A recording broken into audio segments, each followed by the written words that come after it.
city of dreams. I'm coming straight out. New York, big city of dreams. NYC.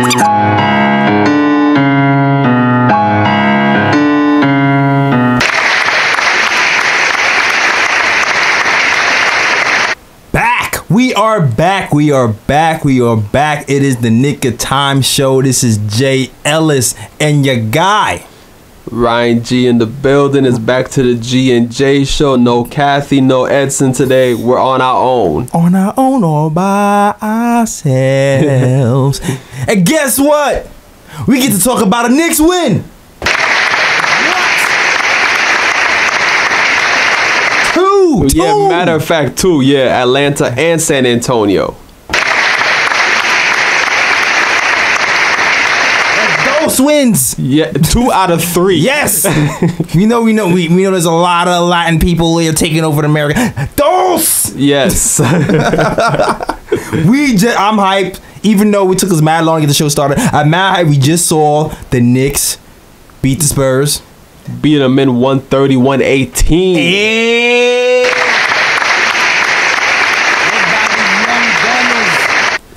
My guy, Free Dot. 27. Woo. Cold 27. Yes, sir. Dennis Smith Jr. I think he had, what, 19 and 13, if I'm not mistaken? 19 points, 13 assists. Let me make sure right quick. And I know you 10 commanders are like, we want to know. No, y'all want to give us the bruh for celebrating, but I like winning sometimes, damn it. I mean, I like winning, but the thing is that the tank is still intact because the only team that's worse than us is still the Suns. Yes. The Cavs been winning lately, so we still got that second spot down pat right now. Yeah, so the Cavs are winning and we win again. It's not so bad. It's not so bad. We still got the same amount of percentage points to win that first pick as the Cavs and the Suns, regardless of the win. Exactly. We just need to stay in that top 3. Word. So chill out, Samuel L. Jackson. Stop trying to troll my boy. For real. Stop trying to troll my guy Spike.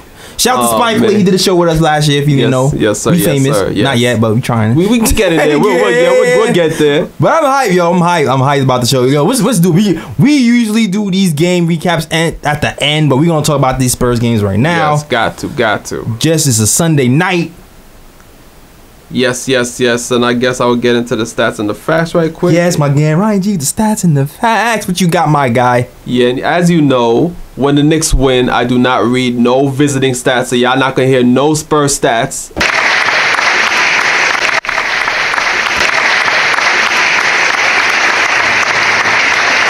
button's working. Yes, sir. Yes, sir. As we said, Free Dot. God damn it. 27 points, 5 rebounds. Yeah, my guys is.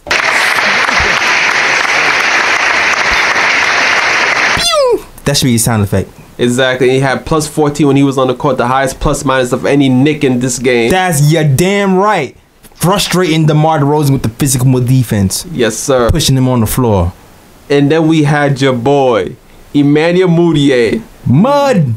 19 points. No rebounds, 1 assist. My man was just chucking it up, yo.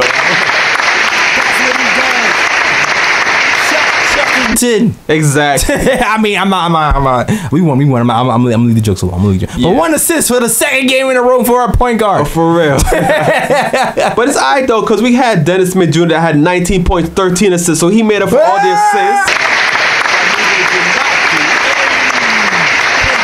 Listen, man, I don't know. I've been talking about Dennis Smith Jr.'s passing ability and how it kind of surprised me for a long time. Yeah. About how he mixes it up perfectly well for me between passing and taking it to the rim. And the thing I said about it is, if we start to hit our jump shots, he should be having like 15 assists. Yeah, exactly. And lo and behold, 13 assist game today because our guys are pulling the trigger. You know what, man? I'm beginning to believe Dennis Smith Jr. just didn't want to be in Dallas because I don't understand what's happening right now, yo. I mean, whatever. They lost is our game, dog. Like, listen. Yeah, for real. They had Luka up there. Yes, sir. And Luka was doing his thing. And It is what it is. Like he was playing shooting guard. He wasn't playing point guard. Like some guys, like he's not a shooter. You see his jump shot. Yeah. So to have him playing off ball just doesn't make sense. It really doesn't. Not at the moment, anyway. Yeah. But then again, but why I'm saying this is because like since he came to the Knicks, all of a sudden this dude looks like he knows how to pass the ball. Like when he was in Dallas, like even his first season, he was not. Nah, you're right. He was not racking up assists like that. So I'm like, what happened? Like, is it Fizdale's system? Maybe Dallas' system didn't fit him that well, or is it because the man was like, yo, I just didn't want to be in Dallas. I wanted to be moved. You know what is interesting because after the game, the little post game, Dotson talked to the media, talked to what's it, Rebecca Harlow about the game plan, and Dennis went to him before the game. Was like, listen, man. I'm driving to the basket. I'm kicking it to you.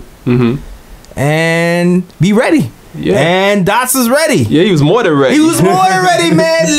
Yo, this is what I envisioned. When we shipped out Tim Hardaway Jr., this is what I was envisioning. Yeah. Because I knew Doc can hit those shots, damn it. He just needed the time. He just needed the time and the touches. Yeah. And it's starting to come around. And he's always going to bring the defense. As always. As always. Free Doc. Forever, yes. damn it. Yes, sir. And then we had Kevin Knox, the young gun. 19 points, 10 rebounds, double-double. Wake up, young man. Listen. I got a challenge for Knox, yo. Knox had, what, 7 rebounds in the first quarter or something like that? Yeah. Listen, Knox. You were getting 7, 5, 6, 7 rebounds in the first quarter. You know what that tells me? You're slacking. You are slacking. You should be having 20-20 games. You should be having 20-20 games. You should have a 20-20 game this season, though. If you can have 7 rebounds in the first quarter and then finish the game with 10, like, to me, that seems like you just like, all right, I'm gonna just get my coach wants me to get 10, so I'm gonna get all my rebounds in the first quarter and then coast for the next 3. Nah, dog, you need 20. I don't know about 20. Nah, give me 20, son. I don't know about 20. He can do it. I'm gonna put him at like 15. You know, I'm gonna put him at 15 and be like, yo, if you can get me, since you can rebound like that, if you get me like a good smooth like 12, 15 a night, 12, 15 a night, I'll be alright with that. Yo, get your rebounds up. You lazy, bro. I'm a good game, dog. The Florida was working with this guy. I love the Florida today. He seemed like he's in attack mode. How's his shooting percentage though? He was 8 of 18, so that's like roughly 45%. All right, and you're like, okay, for those of you who don't know, my guy over here, Ryan G, used to be like an accountant and stuff, so I'm gonna trust his numbers because I can't add. I don't know what 2 + 2 is. 1, 2, 3, 4. See, I use my fingers. See, this is why I'll go by what he said. All right. Yeah. Yes, and then we had more double doubles to spare today. Oh yes, double parade. Money making Mitch. Money making Mitch. 15 points, 14 rebounds, 5 blocks. Yes. Listen, man, DeAndre Jordan was injured. Yup. And he was like, oh no, what are we going to do? The coach decides to start Noah Vonleh and Lance Thomas. Yes. And I was like, dog, because LaMarcus was posting, okay, I know we like Vonleh's defense. We need to stop pretending like he can guard 5s. Yeah. We need to stop that. Please. He can't guard LaMarcus Aldridge. He can't. Nah, too big. He's too big. He's a great defender, but come on. And LaMarcus took advantage of him. He didn't really play that many minutes this game. And it's funny because they didn't want to start Mitch because of his fouling thing. The coach always says, "Oh, he fouls too fast." And it's funny because in this game he had like 2 fouls with like the next, like, I think within like the first 30 seconds or something like that. Yeah, 2 fouls in the first 30 seconds, and I don't think he didn't foul out. Nah, he kept his composure. But the funny thing about that too is Mitch hasn't been fouling in this stretch. He hasn't been in foul trouble in this, I say, 8, 9, 10 game stretch. I would say since DeAndre Jordan came, he hasn't been fouling like that. Yeah, 8, 9, 10 game stretch. Yeah. So like, I don't know about that. I don't know. That was January's excuse, coach. You can start him now. I think. Yeah. You don't need to go with the Vonleh thing. Exactly. And then we also had a surprise today. I should say tonight again. Lance make 'em dance. Lance can make the chamois. Yes. We still waiting on the We're still waiting on the chamois. He said he was working on his handle in the beginning of the season. Exactly. We didn't forget. We still don't see the Lance sham god. We didn't see it. But you know what? We saw today. We saw a jumper. Yeah, a sweet jumper. Yeah. He had 16 points and 7 rebounds. Hold on. Lance Thomas has 7 rebounds. I'm telling you, El Capitan showed up today. Lance doesn't get rebounds. What did this happen? This is kind of nuts. I think somebody talked to him. I mean, he must have talked to himself. He is El Capitan. Okay, I guess so. I mean, the Knicks always regard this guy as a leader, even though we're losing. I always read these little articles and tidbits talking about how much of a leader he is. And people who think he's going to get traded in the offseason or be gone, I was like, I still think he's going to be here. It's a possibility. I mean, his contract isn't expensive, so it's not like the Knicks have to get rid of him. Yeah, you know what I'm he's saying? $1 million. Yeah. And we need roster spots. So I don't think he's going to go anywhere, to be honest with you. I mean, if he's such a strong leader, like that in the locker room, then yeah, it's hard to imagine Knicks really just getting rid of him just to get rid of him. I paid $1 million for a locker room leader. Yeah, that's fine. I'll do that in a heartbeat. Yeah, pretty much. All right, Brooklyn, stand up. Yeah. Team stats right quick. Okay. The Knicks shot 51% from the field and held the Spurs to 45%.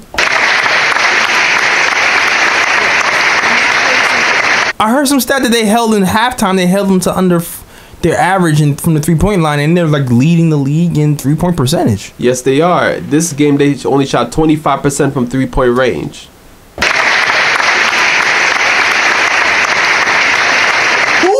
Who are these people? I don't know, man. And this is where the Knicks won the game, because the Spurs only hit 6 3-pointers, but the Knicks hit 16 3-pointers, and I think that's where the Knicks won the game. Yes. Shout out to Dot, who was hitting them. Shout out to Knox, who was hitting them. Mudiay went on a little streak. Lance make him dance. Yeah. The threes are bombing, and we didn't even see our guy. We didn't. I don't see the button. Well, Luke. Well, we're talking about Luke Cornett. Yeah, Luke Cornett, the button broke. I don't know what happened to the Luke, I am yo. But we didn't see him. Yeah. And he's the main 3-pointer. What happened to him?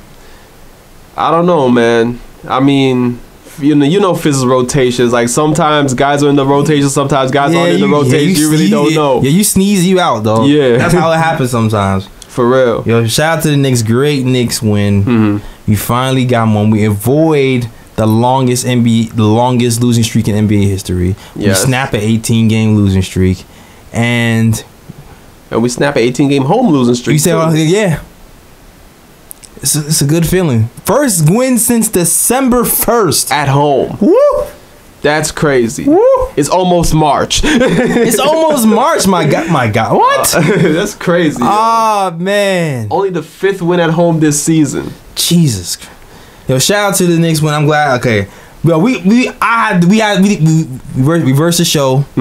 But listen, man, we got some other things to talk about today. Yes, we do. I want to talk about the point guard battle is getting interesting. Yes, it is, and it's going to get more difficult as time goes on. And we alluded to this when the trade happened. But I want to talk about that. I wanted to talk about the goals. For next season? For not even next season, the remainder of the season. Because now that we gotten these pieces, there's some pieces here that Fizz likes to play with that he can't play with. I want to talk about the goals for the rest of the season. Like, what do you feel like we should do? Like, all right. And you know what? We're gonna get into some free agency talk too. Yes, sir. Like we didn't get enough of that. Hey, whoa. Like we didn't get. But we're gonna talk about some I know we talked about KD to death. Yeah. And Kyrie as well. But we're gonna see if we can talk a little bit about alternate scenarios. All right. All right. So we'll get all into that. But first and foremost. Let's talk about these guards, man. The point guard battle. The point guard battle. Dennis Smith Jr. is in the house. Yes, he is. And he's taking over the house as well. He's taking over the house. It got a little scary for us Knicks fans because we all know Mudiay and Fizz have like a thing, right? We all seen it from the jump. They locked eyes since the summer. Yeah. Love was in the air. Fizz said he's gonna get him right, and he seems like that's been his life's mission, no matter what. right. That's what's happening. Before this game, the Spurs game that we just talked about, the Knicks played the Timberwolves. Yes, we did. Mudiay came back from injury. First game back from shoulder injury. He plays 30 minutes.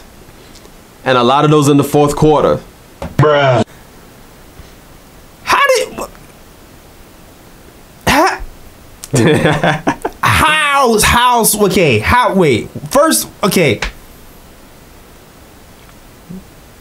Were those warranted minutes? How did you enter? Like, I know Knicks Twitter was in an uproar. Yeah. They were talking about firing Fizz, right? Like I have this talk every year about new coaches. It's like, how long is it going to take for the Knicks fans to turn on the coach? And usually it's a year. Now, how do you feel about that move of playing Mudiay 30 minutes last game? Well, the only beef I have with it is that I feel like Dennis Smith Jr. has been performing well enough to where he should be getting those crunch time minutes. You know, like Mudiay just returned from injury. You know, you shouldn't be playing him so many minutes.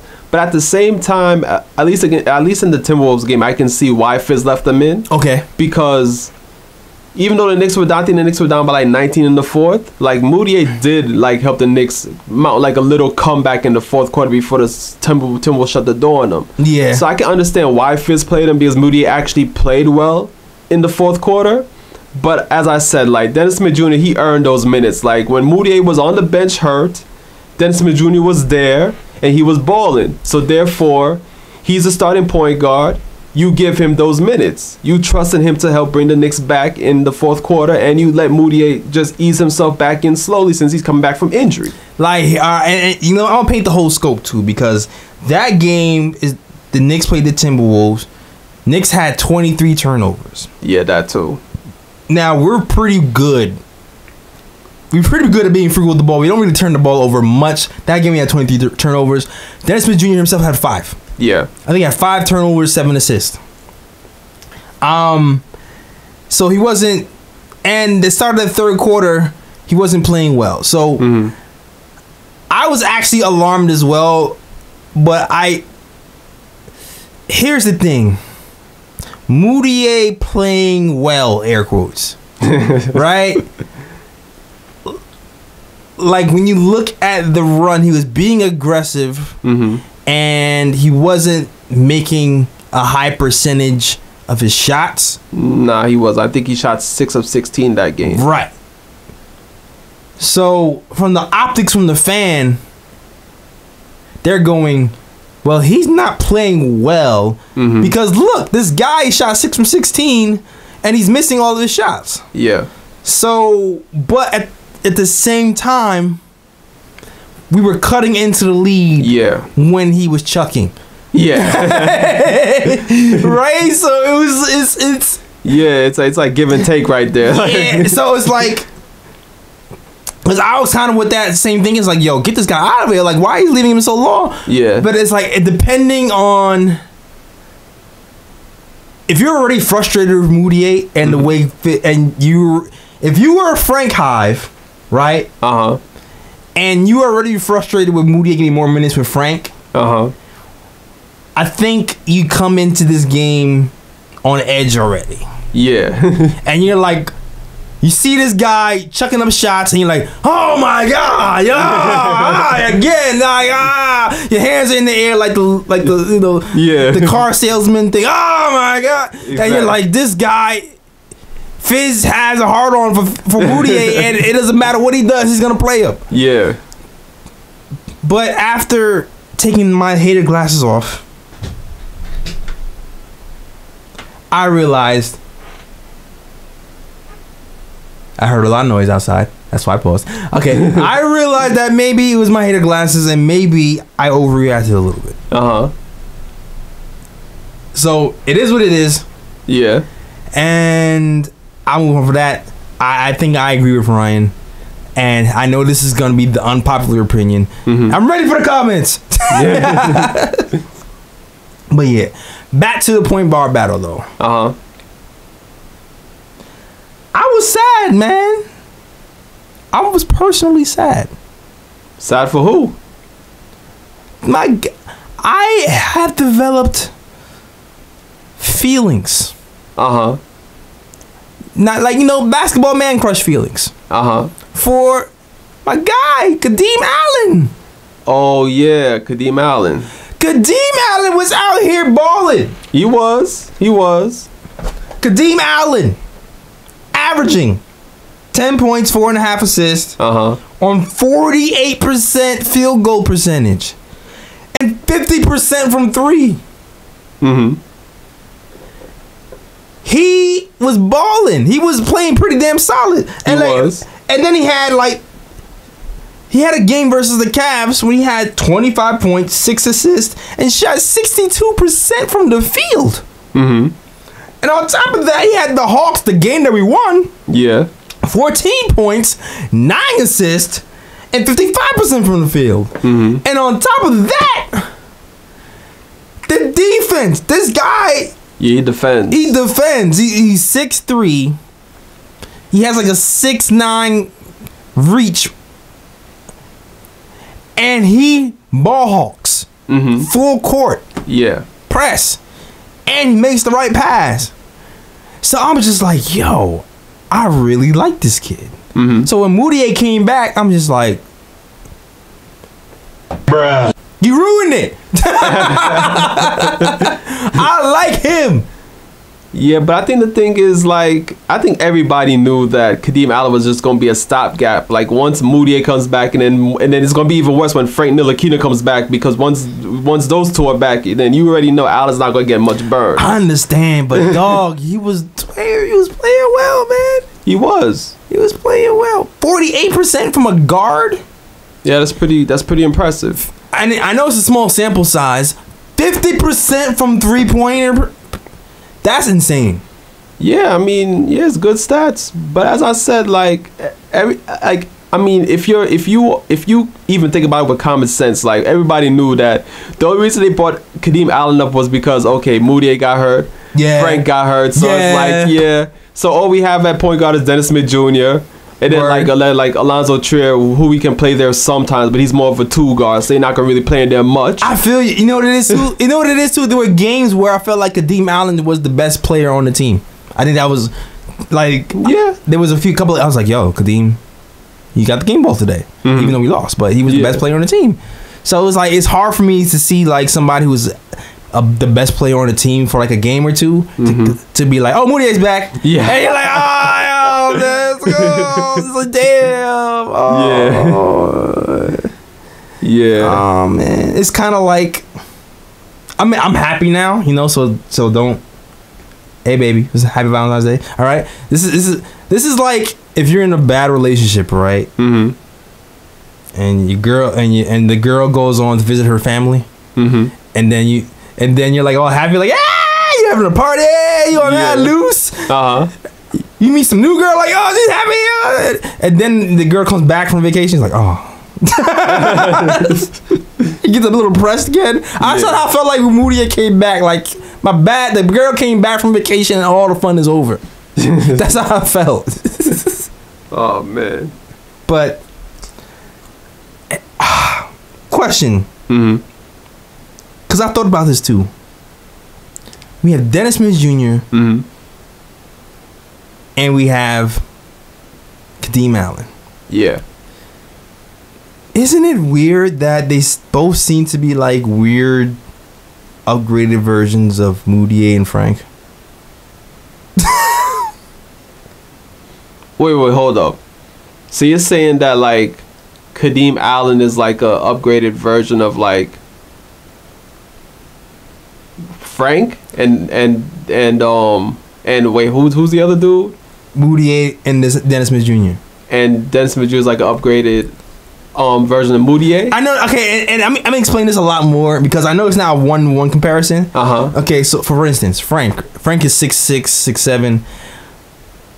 Kadeem Allen is not 6'6", 6'7", right? Yeah.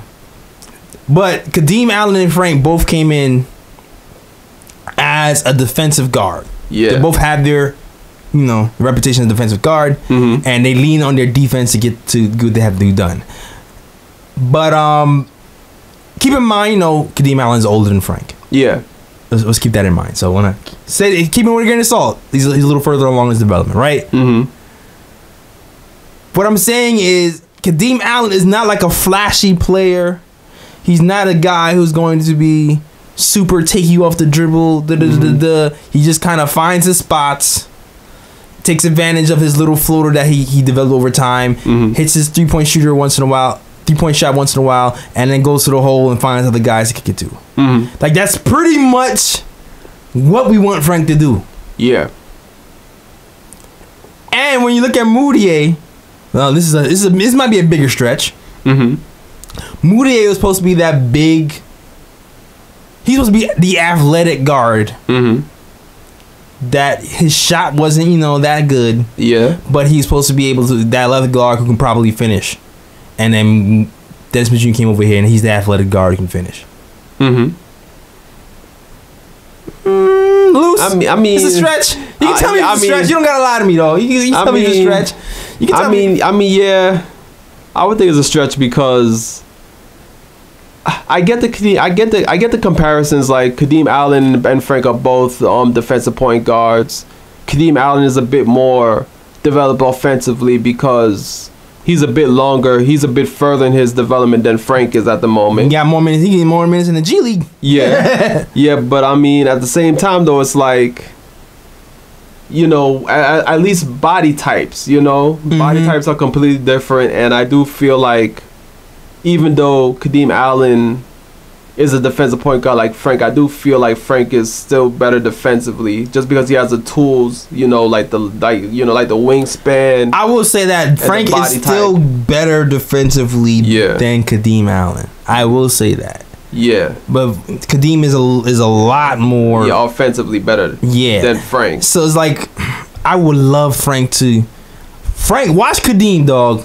Watch Kadeem and what he does, cuz he just mastered the floater, hit the jump shot when he had it available, and he was aggressive. He was aggressive going to the hole every play. Yeah. And that's how he made his mark playing next to Dennis Smith Jr. Yeah. So if you want to know how to play next to Dennis Smith Jr., if you get that shot, Frank, watch Kadeem Allen. Yeah, and I do think sooner or later Fizz is going to play them both in the backcourt sooner or later. That's my belief anyway. Do you? I mean, he said he was going to play him, Dennis Smith Jr. and Mud together, and that never happened. Yeah.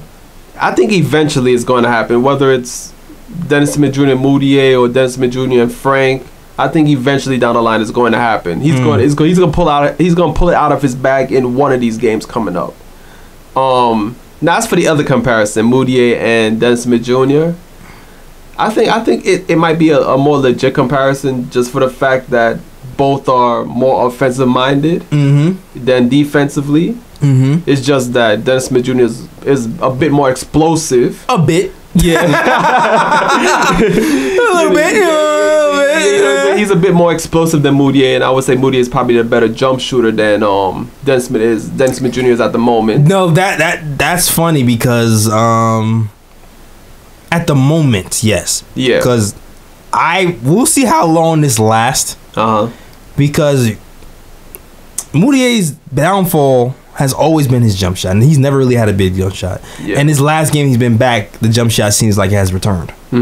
Much like it has in the beginning of the season, then it kind of tapered off. Yeah. So we'll see if that stands to be true for the rest of the season. Yeah, I mean, I think long term for Dennis Smith Jr., at least the player I see him like, barring injuries, because I don't want him to take the path injury wise as this player, but I do see him long term as like a Derrick Rose type. I was saying this. I kind of mentioned him and Derrick Rose in the same breath a few times, yo. Yeah, because like Derrick Rose, he's explosive. Yeah. And he knows how to score the rock. Yeah. He can drive to the basket, finish in the paint. Yeah. And he's also good at kicking out, which Derrick Rose was good at too. Yeah. It seems like it seems like he's a more willing passer than Derick. At least that's what I'm seeing so far. Yeah, I would say that. Yeah. And I didn't know that. I didn't see that before. Where did this come from? As I said, like, I don't know. Like, in Dallas, he was not doing it. As I said, like, I haven't watched Dallas play much, so I don't know if it's Rick Carlisle's system that he had in place that where Dennis Smith Jr. couldn't flourish. And then, you know, now he's in Fizdale's systems, and Fizdale's system fits him more. I don't know if that's the case, or it's just that your man's was just not feeling Dallas, and maybe he was trying to or maybe he was just trying to hopefully find a way out eventually. Cause I remember when Derrick Rose was here, and we was up and down on Derrick Rose that season he was here. And one of the biggest complaints for Derrick Rose was, one, he didn't pass the ball enough, and two, the defense. Yeah. And it was like, I really love how accurate he is, how much it was pretty much money when he went to the hole that was gonna go in. Yeah. And you could definitely see Dennis Smith Jr. having that same impact. But man, like, I was really frustrated with how much tunnel vision Derrick Rose really had once he got to the hole. And I think Dennis's vision might be a little bit better than Derrick's. I would say that. I mean, especially if you want to compare, like, if you want to compare, like, where they were at, you know, at this point in their NBA careers, like, if you want to compare Dennis Smith Jr. in his second year versus Derrick Rose in his second year, Derrick Rose was obviously MVP. Yeah. You know, he was much better offensively. Way better offensively. Okay, that was the thing with Derrick Rose. Derrick Rose had a gear during the MVP season where he was clutch. Yeah. And he was able, all right, I'm taking this team on my back. I'm getting a basket no matter what. Dennis Smith hasn't quite. You don't have that yet. Developed that yet. But I think Dennis Smith is definitely a better passer than Derrick Rose was at this point in his career, though. That's what I believe. And he seems like he's more interested in being a point guard. Yeah. Which is surprising. Yeah, because that definitely wasn't what people thought of him when he was coming out of North Carolina State. Yeah. You know? So, I mean, hey, if it works out that way where he does want to assume more of a point guard role and get his teammates involved along with getting his own, I'm with that. Now, question for you two now. Philosophy-wise, if you're looking at the outlook of this team, we have a bunch of guys who are going to be here. We know who they are. And we have guys who not going to be here most likely. Or maybe, who knows. Mudiay's gotten a lot of minutes so far.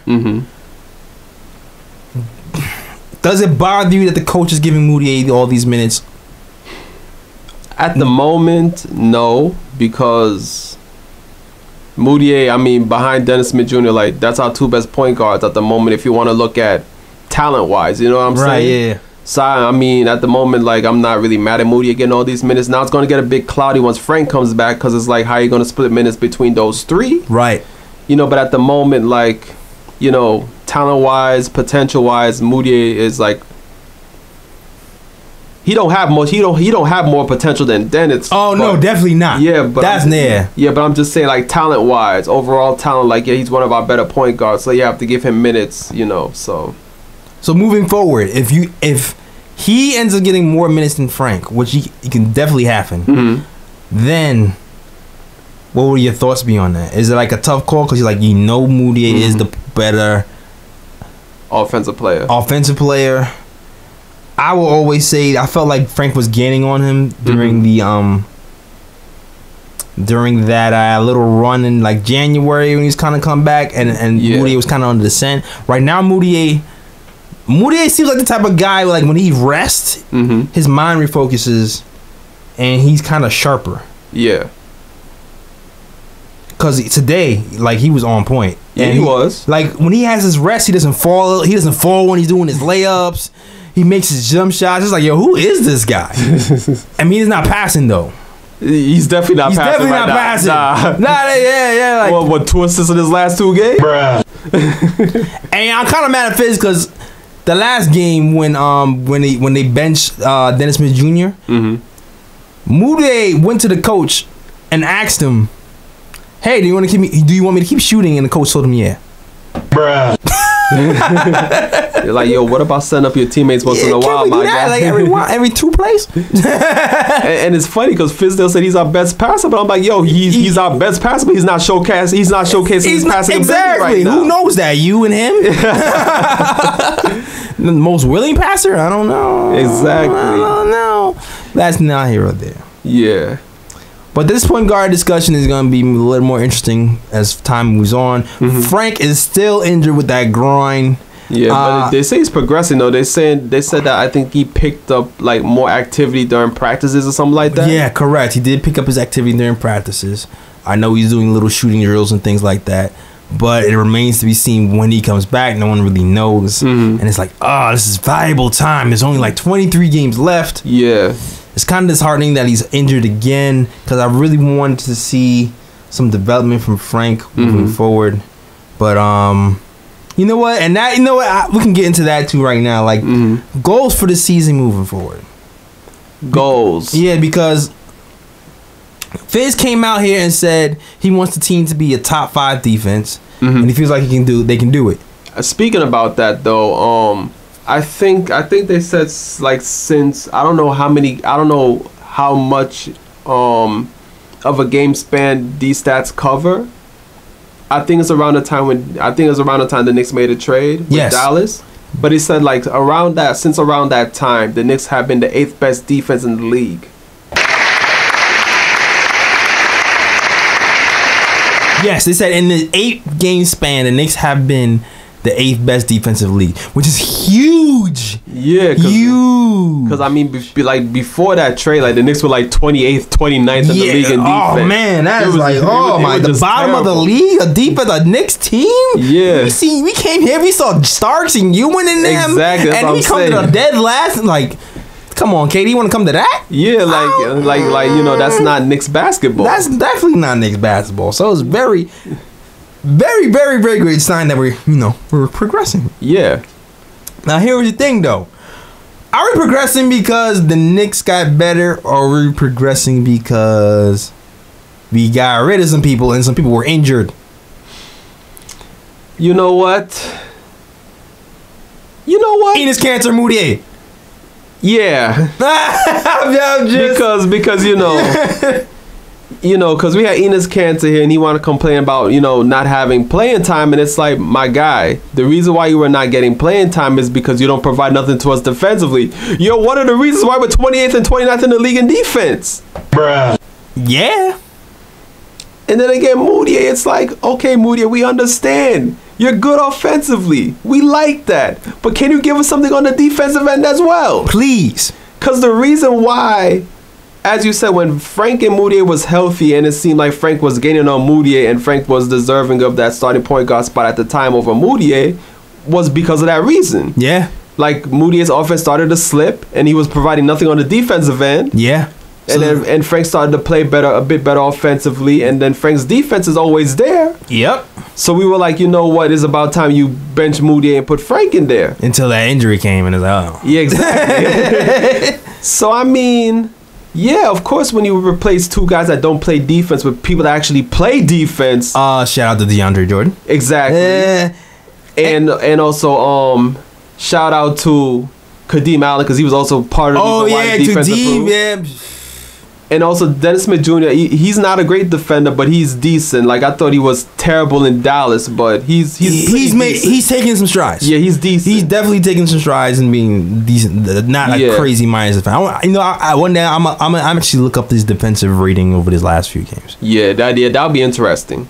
And also shout out Money Making Mitch, because he's been sending shots back left, right, protecting the paint. Money, make it Mitch. And the fact that we always have a defensive big, on the court to cover our ass if things go wrong helps. Yes, sir. The combination of DeAndre with Mitch has been great. Wonderful. And even the stint with Luke, even though, because there was a few games we had Luke and Mitch running like a zone defense, and they were shutting things down. Man, they doing great. So all that is contributing to our defensive acumen kind of taking hold of itself. Yeah. And you know what else? What else? Somebody else got chipped too, and I've been saying this from the beginning. When I wanted Dot free, and Timmy is gone. Dot is really free now. Yeah. So it's like, yo, all of a sudden you have a defensive-minded shooting guard in the starting lineup. Yep. That changes. That changes. Like the offense might waver a little bit, but the defense is up. Most definitely. So all those are factoring in, man.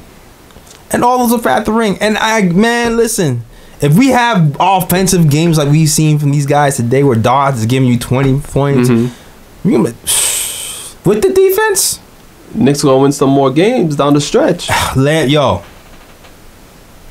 And this kind of brings me back to my other, with Frank being with Dennis Smith Jr. Versus not. I still feel like Dot is the better person to be next to Dennis. Just to give him that room. Yeah. Like, it might, in spots, Frank can do it probably. And to me, play that Kadeem Allen role. But he's not that shooter. He's not going to give Dennis the room that Dot gives him. But the one thing that Frank will give him is another kind of ball handler to take some pressure off him to make some plays. That's the only because where Dot struggles is if you chase him off that 3-point line and you make him take more than one dribble, things get a little bit shaky. Which is like the case with most shooters. Right, exactly. He's like, what's gonna happen now? Yeah. Is it a turnover? It's either a turnover or almost a turnover. Yeah. Frank, if he head fakes, he can probably find a nice angle for a nice pass. Yeah. And he's a little, as much people give him a knock, most people knock him for his ball handling. It's more advanced than Dot's ball handling. That's definitely true. That's definitely true. But I'm all for having a 3-and-D Dots and being next to Dennis Smith Jr., giving him the room, especially because Dennis just loves to drive and kick in the first place. Yeah, you want to have some shooters around him. Matter of fact, I would love to see Fizdale mess with this lineup for one game, just to see how it does. Okay. Yeah, it has to be against a small team though. I want to see Fizz go with one game. Dennis Smith Jr., Frank, Dotson, Knox, and either DeAndre Jordan or Mitch Robinson in the middle. Against a team with a small lineup. Okay, all right. What's the thinking there? I'm just thinking defense right there. You know what I'm saying? Like, cause I mean, like I think you have enough offense on the court. Cause you got Dennis Smith Jr. Dotson can knock down a long range shot. Then you have Knox who can also mix it up. He can hit the long range shot. He can also create for himself. Then you also have that threat off the pick and roll, whether it's DeAndre Jordan or Mitch Robinson, where they can set screens for you, and they can roll to the basket. You can get easy two that way, and then also on top of that, you'll have 2 point guards where it's like either one can create shots for the other guys as well. So that's the way I'm thinking about it. I think it would be a pretty nice lineup. I don't know if Fizdale will ever do that, but I would like to see it though. We'll see. This is the experimental year, brother. Yeah, it is. Yes, it is. It's all about experiment. It's all the Frankenstein. Yeah, we're gonna try out everything. Well, if it works, it works. We'll see what happens. Yeah. We'll see if that ever happens. Yo, I kind of got off the track of the conversation about the goals of the season. And we flew into some other conversation. Yeah, but, that's how we do on the show anyway. Yeah. Anyway, so back to your goals of the season. Like, what do you want to see for the rest of the season, man? Well, for the rest of the season, I do want to see the Knicks continue to improve defensively. Yeah, because I feel like that'll be good for the Knicks going into next season. Building a defensive mindset. Also want to see the young guys continue to develop. Obviously, continue to develop Mitch, continue to develop Frank, continue to develop Dennis Smith Jr.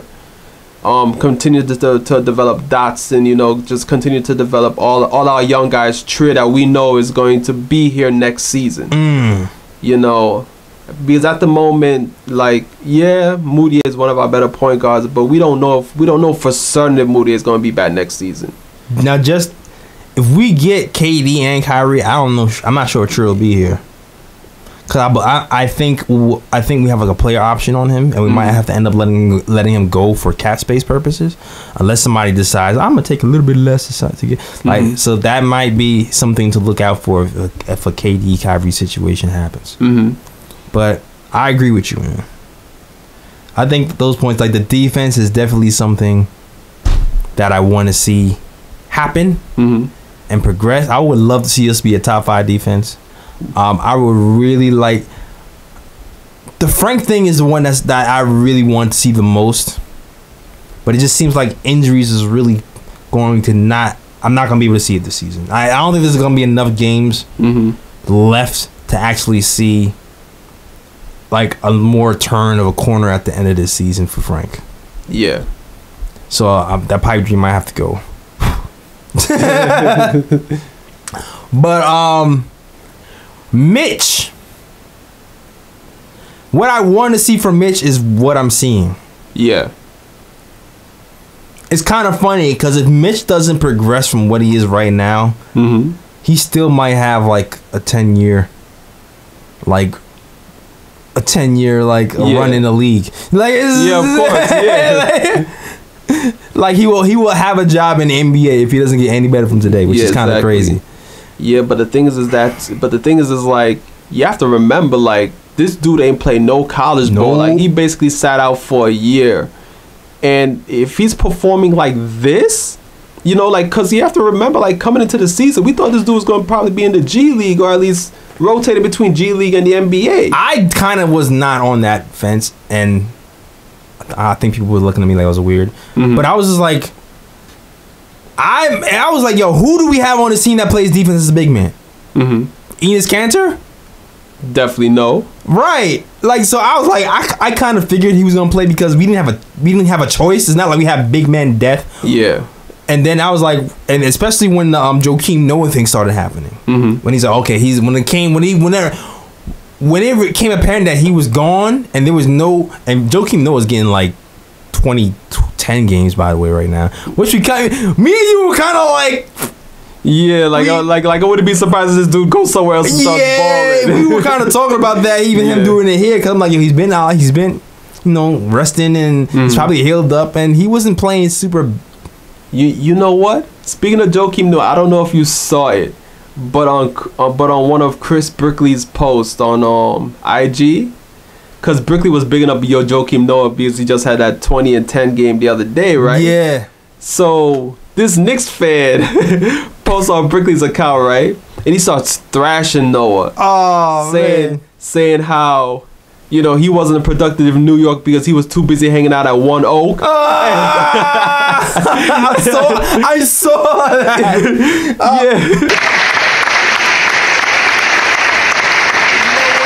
Segment we in the show that we like to call a ooh pick, was the best picks of the weekend. We're gonna do an early ooh pick. Ooh pick to that fan. For that comment, you got the comment of the year. Thank you. But Joakim Noah responded to that comment. Oh, word? Yeah, he did. And he was like, yo, shut your lame ass up. That's how he started. And then he went on to say how the reason why it didn't work out for him in New York was because I think he said, like, last season he went through 3 surgeries, so he never had the chance to really, you know, recover and get himself up in health. Yeah. To really produce for the team and this and that. And he was like, and Brickley knows that I went through this and that. So, you know, y'all don't see this because y'all not around us. You know what I'm saying? Like, he was like, you don't know what's happening in my personal life and this and that. But I'm like, but at the same time, I'm like, okay, Noah. No. You came over here and you the one who said you was too lit for New York. I was just about to say that too, because I was like, okay, if this was truly the case, when you went on that radio show and the dude asked you why it didn't work out for you in New York or whatnot, why didn't you say all this then? Yo, mad please, dog. You know what I'm saying? Mad please.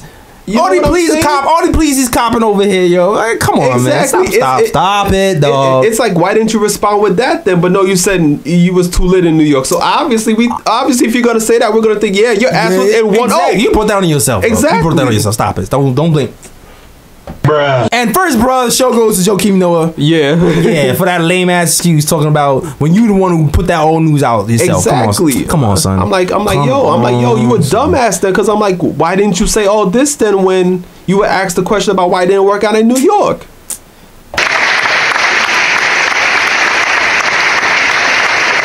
I'm glad he's going still. Mitchell Robinson, damn it. Exactly, yo. Mitch, like what? 15 times better than Joakim Noah was in a Knicks uniform? Money, make it Mitch. Woo, for sure. Matter of fact, let me read some Mitch, man, like we said earlier, number 4 in blocks per game. Mm-hmm. Even though he only averages 18 minutes. Can you imagine if this man was getting starters minutes? What? It's obvious this guy is gonna be defensive player of the year, dog. It's in his destiny to Eventually. be Yo, thinking about it right now, you think he can get to like the status of a Rudy Gobert? Yeah. Not even a question. Like, I feel like, and I'm not even saying this to be like a homer. Mm-hmm. I feel like he can be like the greatest. He has a chance to be like the greatest shot blocker of all time. I know it sounds weird. when I'm saying this, but dog, I've never seen a guy who can block shots at the rim and the jump shot and from 3. That is true. I've never seen that before. That is true though. So I know it sounds. I know Knicks fans are crazy. You know, you're pretty homer. You make homer. I honestly believe he has a shot to be like go down in history as one of the best or the best shot blockers of all time. It's kind of. I mean, dude does block everything though. Yeah, like he does block everything. To me, like the only thing stopping him from being that is his health. His health. Like if he can stay relatively healthy for his career, and then have like an actual long season, like then I feel like he's gonna be up there with like blocks per game, most blocks. Like it can go with that trajectory for this kid, yo. Yeah. And so whether the rest of his game rounds out is what I'm really curious about, because he had some great games even today. What was the stats today? He had like 15 points, 14 rebounds, 5 blocks.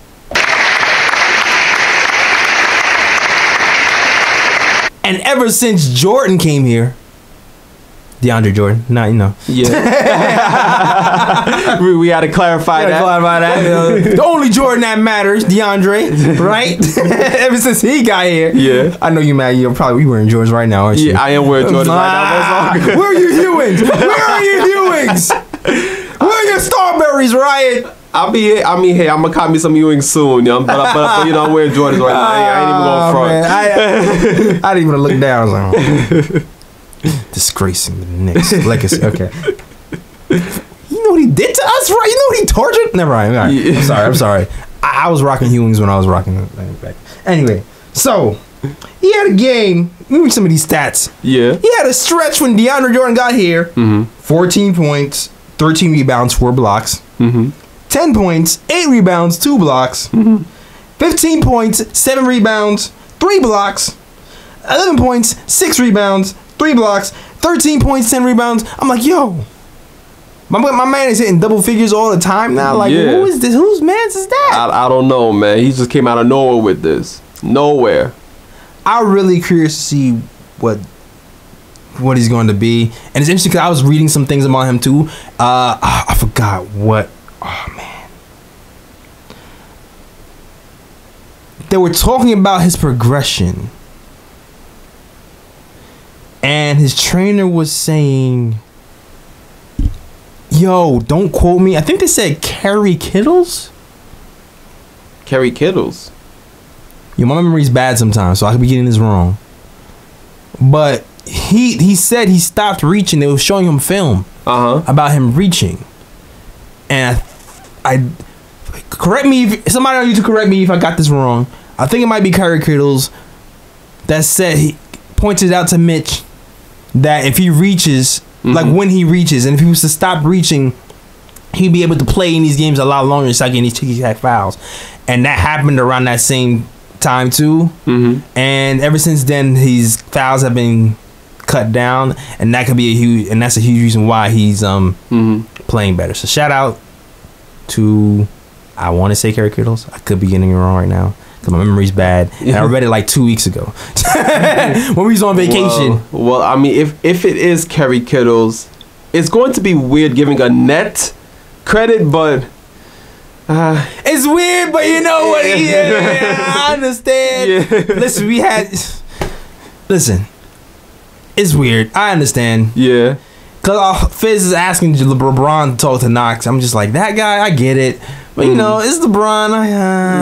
But the water balance challenge, I still harbor feelings. It's touch each other for me. Yeah. But thank you, Fizz. Thank you, Mitch. I like your progression. And his trainer's also saying, this is a stretch, that he feels like Fizz hasn't utilized him all the way. Because he still feels like Mitch he has a jumper in him. Interesting. Now listen. Remember last season, before the season started, we were looking at videos of Mitch shooting 3-pointers. Yeah, he was taking 3-point jumpers in high school. And even when his offseason was happening, not offseason, during the All-Star break, there's a video of him shooting a 3-pointer.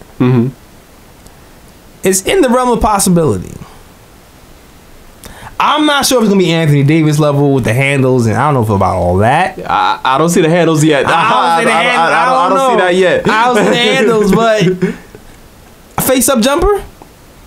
It's a possibility. It's definitely a possibility in the future.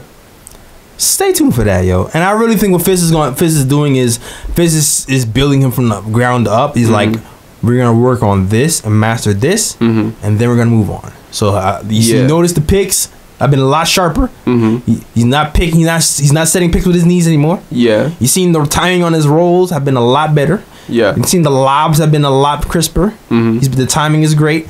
The blocks are better now. He's not picking up tic-tac fouls. Off season this season is gonna be major. I would not be surprised if I see Mitch Robinson hitting jumpers next season. It's not just that though. Like I also want to see him try to develop a bit of a low post game too. Like even if it's like a little like hook, you know what I'm saying? Or like a little floater, you know what I'm saying? Like I want to see him develop some type of post game too, along with the face up jumper. That's going to be another, because Summer League, he seemed like he was trying to do some like post moves, but it was really real raw. It was really sus. It was not the smoothest. Like we need Hakeem. Definitely not Hakeem. Definitely not Hakeem, yo. Because the big man camp. You know how Amari was paying him for like Dream Shake. Yeah. I don't think he does that anymore, does he? Who, Hakeem? Yeah, because Amari. Remember Amari? When Amari came to the Knicks, his game was predicated on pick and rolls and jump shots. Yeah. And he wanted to be able to be the man. So he took his money, went to Hakeem, and went to like a post up camp. Yeah. Where he pretty much was just teaching him drop steps and hook shots. Yeah. I'm saying, hey man, Knicks, give him some money. Let one summer. I don't even know if it's this summer, maybe the summer after. Have him go to drop step camp with Hakeem. Yeah, and get that post game ready. Or even just Pat. Like I know Pat coaching Georgetown right now, but bring Pat in. Bring him for a summer one night. You know what I'm saying? I like that. I know Pat over there busy recruiting, but bring him in for like a summer session or whatnot. I mean, listen, he talked to the Knicks earlier this season. They had the alumni over here teaching these guys with Pat and all those guys here, Rashid and even Walt Clyde was over here. You can do that. Yeah. Send him to Georgetown. Yeah, I'm with that, because I don't even think Hakeem is doing that anymore. I'm when it comes to post moves, Hakeem is like the gold standard. Yeah. But whoever he can learn from, like any of the old school players, whether it's Hakeem, Pat, whoever, like just help the brother out, man. Word. Shout out to Mitch. I can't wait to see a development. But going back to what I want to see happen, kind of we were all over the place. I definitely want to see my things. I want to see the defense overall pick up. I really wanted to see Frank's offensive futility pick up, but I don't think we're going to see that this season, unfortunately, because of the injuries. I want to see Knox's shooting percentage even out to be decent. I mean, my dude can shoot at least like 40 to 45%. I'd be happy. 45. If Knox is shooting 45%, that's like all-star-ish level. So I'm not even. I'm praying for 42, 42, 43 for the rest of the season. You know what I'm saying? If he can get 45, then you know he's making that team next season. Yeah. But yeah, I want to see that. I already said I want to see from Mitch, but I think it was really Knox what I want to see. And you know what? I want to see Dot too. I just want to see Dot. Dot's defense is good for the rest of the season. I already know your ball handling ain't gonna come along this season. I just want to see you. I just want to see more consistency on the offensive end from Dot. Shooting percentages up 42, 43% for Dot as well. If I see that rest of the year, I'll be happy. And Desmond Jr. too. I want to see that. I want to see a jumper a little bit, but I don't think that's gonna happen this season either. I know he tried this. Yeah. I need to, because like De'Aaron Fox said, all he did was shoot jumpers last season. Yeah. In the offseason. So you know what? I don't have no expectations from Dennis McHugh this season. Actually, I'll take him off the list. I really want to see him just be better defensively this season, and then the off season, I want to see the jumper. Yeah. And that's it. I really want to see Fizz have like an offensive set, but I don't think that's gonna happen this season. Because the players keep saying, "Oh, he's having us play free," and I think that's just what it is. What it is. You're only gonna see sets out of timeouts. Yeah. That's it. Yeah, that is all. So yeah, you know what? And we're going to move on. We're gonna talk about something near and dear to our hearts. Free agency. Since we've been gone, the rumors have not gone away. Yeah, they stepped up. Yeah, matter of fact, the fire has been turned up. Yup. The biggest news that happened since we were away, Kevin Durant and what's his name? Rich Klein. What's his the business partner? Business partner's name? That I cannot recall at the moment. Let me see. Anyway, biggest news. Kevin Durant moving his company from Cali to New York. When there's smoke, there's fire? Possibly. So more indication that KD might be coming to New York. Yeah, Rich Kleiman, yeah. Rich Kleiman. That was close. Rich Kleiman. On top of that, well, it's not even news. Now it's just weird that it's just weird. We're just in a weird thing where, and this gets a little scary now. When ESPN holds like our poll, and says the Knicks are the favorites to get KD, even over Golden State. Yeah, which is crazy. That gets a little bit weird. Yeah, the experts. Yeah. So it was like, whoa. But you know what? We heard a lot of stuff. You know, things happen. People change their mind. Here's the reality of the situation.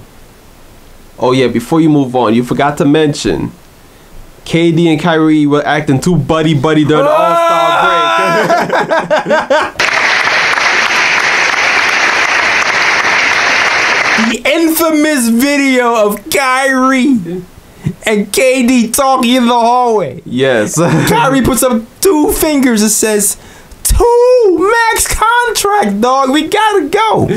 That's what I heard. That's what I saw. Verbatim. I don't know if it's verbatim. Okay, I'm lying. But that's what I'm hoping. but he held up 2 fingers, and then afterwards you could clearly hear Kyrie say, "It's time. It's time. Let's go." Yes. And you know what? I know it's funny. It's those funny games for us to see that and have all these jokes and stuff. Yeah. But if I was KD and Kyrie, I'd be so tired of this. Yeah, I be so tired of y'all, yo. Man. I'm like, yo, dog, I can't talk. And matter of fact, Kyrie's even said that. It's like, yo, I can't talk to my friend in the hallway now without being some free agent. Yeah. Especially the way, did you see the video? Yeah, I did. The video was like, it seemed like on some voyeuristic, I'm not supposed to be here. Yeah. Like phone video. Oh, they not looking. Let me take it out. And Exactly. Yo, that seemed mad intrusive. For real.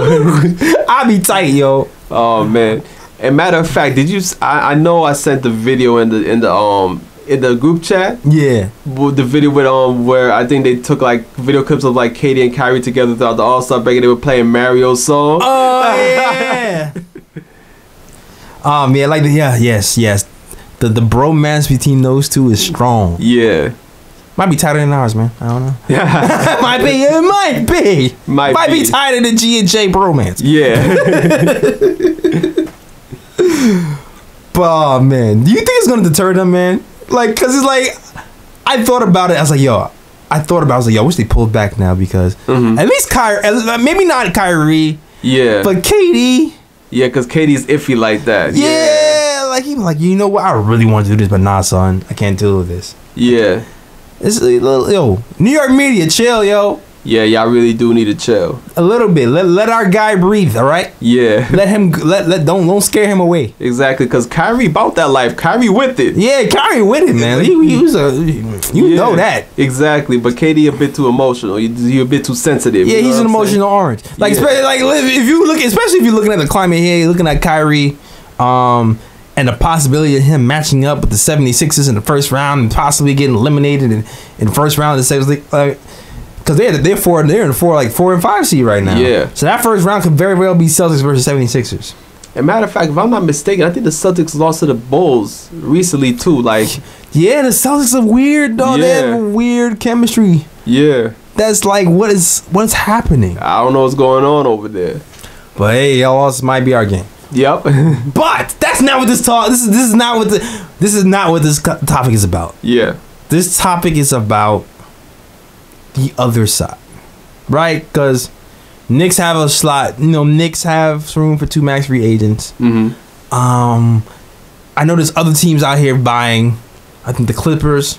Yeah, Clippers. Brooklyn can sign someone. The Bucks. I think the Kings too. The Bucks can sign a max free agent. The Kings can sign a max free agent. So there's competition out there. Lakers. Lakers can sign a max free agent. There's competition out there. Yeah. So, with that being said, do you see any other scenarios, Ryan? I mean, if we don't get 2 max free agents, like, are you cool with like Middleton? And I don't know, as somebody, I actually want Wings at this point. Wings? Yeah, I would rather Wings. Like, considering, maybe, I don't know, Middleton and Horford. Mm-hmm. Well, this is what I think about it. Like, I'm more thinking about it like scenarios, because I'm like, obviously, like, before I start, first and foremost, I want to say that I'm still speaking it into existence. Okay, all right. We're getting Kyrie and KD, so this is hypothetically speaking. So Middleton and Kyrie. I mean Middleton and KD. It could work because the Knicks do need a shooter, and there's 2 shooters right there, especially Middleton because he could definitely knock down the 3. But I'm like, if the Knicks end up not getting either player, like, I think the Knicks have to think about like different scenarios, because there's a possibility that, Anthony Davis might become a free agent in 2020. So it's like, do you just sign one max free agent, whether it be a Kemba Walker or whether it be even though I don't want to give a player like a Jimmy Butler or a Chris Middleton, someone like that, max money, I wouldn't be comfortable with that. I would do it depending on the years. Yeah. If I did like 2-year, but that's the only thing though. Like, to get a Chris Middleton to leave the Bucks. Yeah, that would be. I don't know if we'll be able to give him a 2-year player option. Like, team option deal. You would have to break the bank. Yeah, you would have to probably give him more years. Yeah, but like as I was saying, like, I wouldn't be comfortable giving a player like that max money. But like, say for example, you want to monitor the Anthony Davis situation, right? Right. And maybe he becomes a free agent in 2020 if he doesn't get traded and sign an extension with whatever team he goes to. There is no way that man is not getting traded in the offseason, man. No way. I know. I'm just saying. No. Wait. No way. I'm just saying you have to think about different scenarios. Dog. Okay. I'm sorry. Go ahead. So, say for example, you have a feeling Anthony Davis is going to become a free agent in 2020. Like, he sticks with the Pelicans, free agent, or he gets traded and he doesn't want to re-sign with that team, becomes a free agent. Then maybe you bring in a max free agent this season and then you wait till the next following offseason. You keep the cap space available, which means you sign a bunch of other players since you have to fill up your cap to like short deals. You know what I'm saying? So like maybe you might give a player like a 2-year deal with like maybe a team option maybe. Yeah, I mean that's what we kind of been doing right now. Like like Knicks just signed John Jenkins to a 2-year deal. Like here's the thing, like if we give I think the rule is if we give them a 1-year deal, wouldn't be able to have their bird rights or whatever. Yeah. But if we give him a 2-year deal, then we can always have a team option for that second year. So we have John Jenkins 2-year deal, just play a team option for a second. Exactly. Like you can give like a 2-year deals with a team option, or maybe you can give like a 2-year deal with a player option, which would be kind of risky, but you never know. Maybe that player might play for 1 season and be like, you know what, I can get more money elsewhere or get a longer deal elsewhere, so they might opt out that after that 1 season anyway. Right. It's just to keep your cap flexible so that you can keep enough cap space available to maybe sign Anthony Davis in the following free agency class. That's one scenario. I don't think that's happening. I know it's a scenario though. Because with the Celtics out here wanting to trade everything, and the Lakers out here as well, and dog, they're rioting in damn Pelicans, yo, and yo, how the Lakers lost to the Pelicans? Oh yeah, I saw that, and then LeBron just questioned the heart of his team too. On top of that, your heart too, bro. You wasn't out there playing defense either. Where's your heart, man? Yeah, that was they're tanking, dog. Anthony Davis was even playing. Yeah, that's embarrassing. Yeah, that's crazy. And they want to talk about the Knicks. Yeah, stop it. Stop it. Stop it. If LeBron came to the Knicks, he'd be a lot better off. Yeah, interesting. But go ahead. And then another scenario I have now is like, okay, so you don't nail your 2 top free agent targets. So now it's like, okay, you have a roster where you have a bunch of young players already as it is. So it's like, do you really want to bring in somebody like, say, for example, a Kemba Walker, where you know that it might mess up Dennis Smith Jr.'s progression, it might mess up Frank Ntilikina's progression? Or do you want to stick with those guys and then just surround them with like maybe like veteran role players and, you know, to like deals where it's like it won't handicap your cap space, but like at the same time it'll give you like a decent roster. Yeah. And it'll still allow your young players to develop.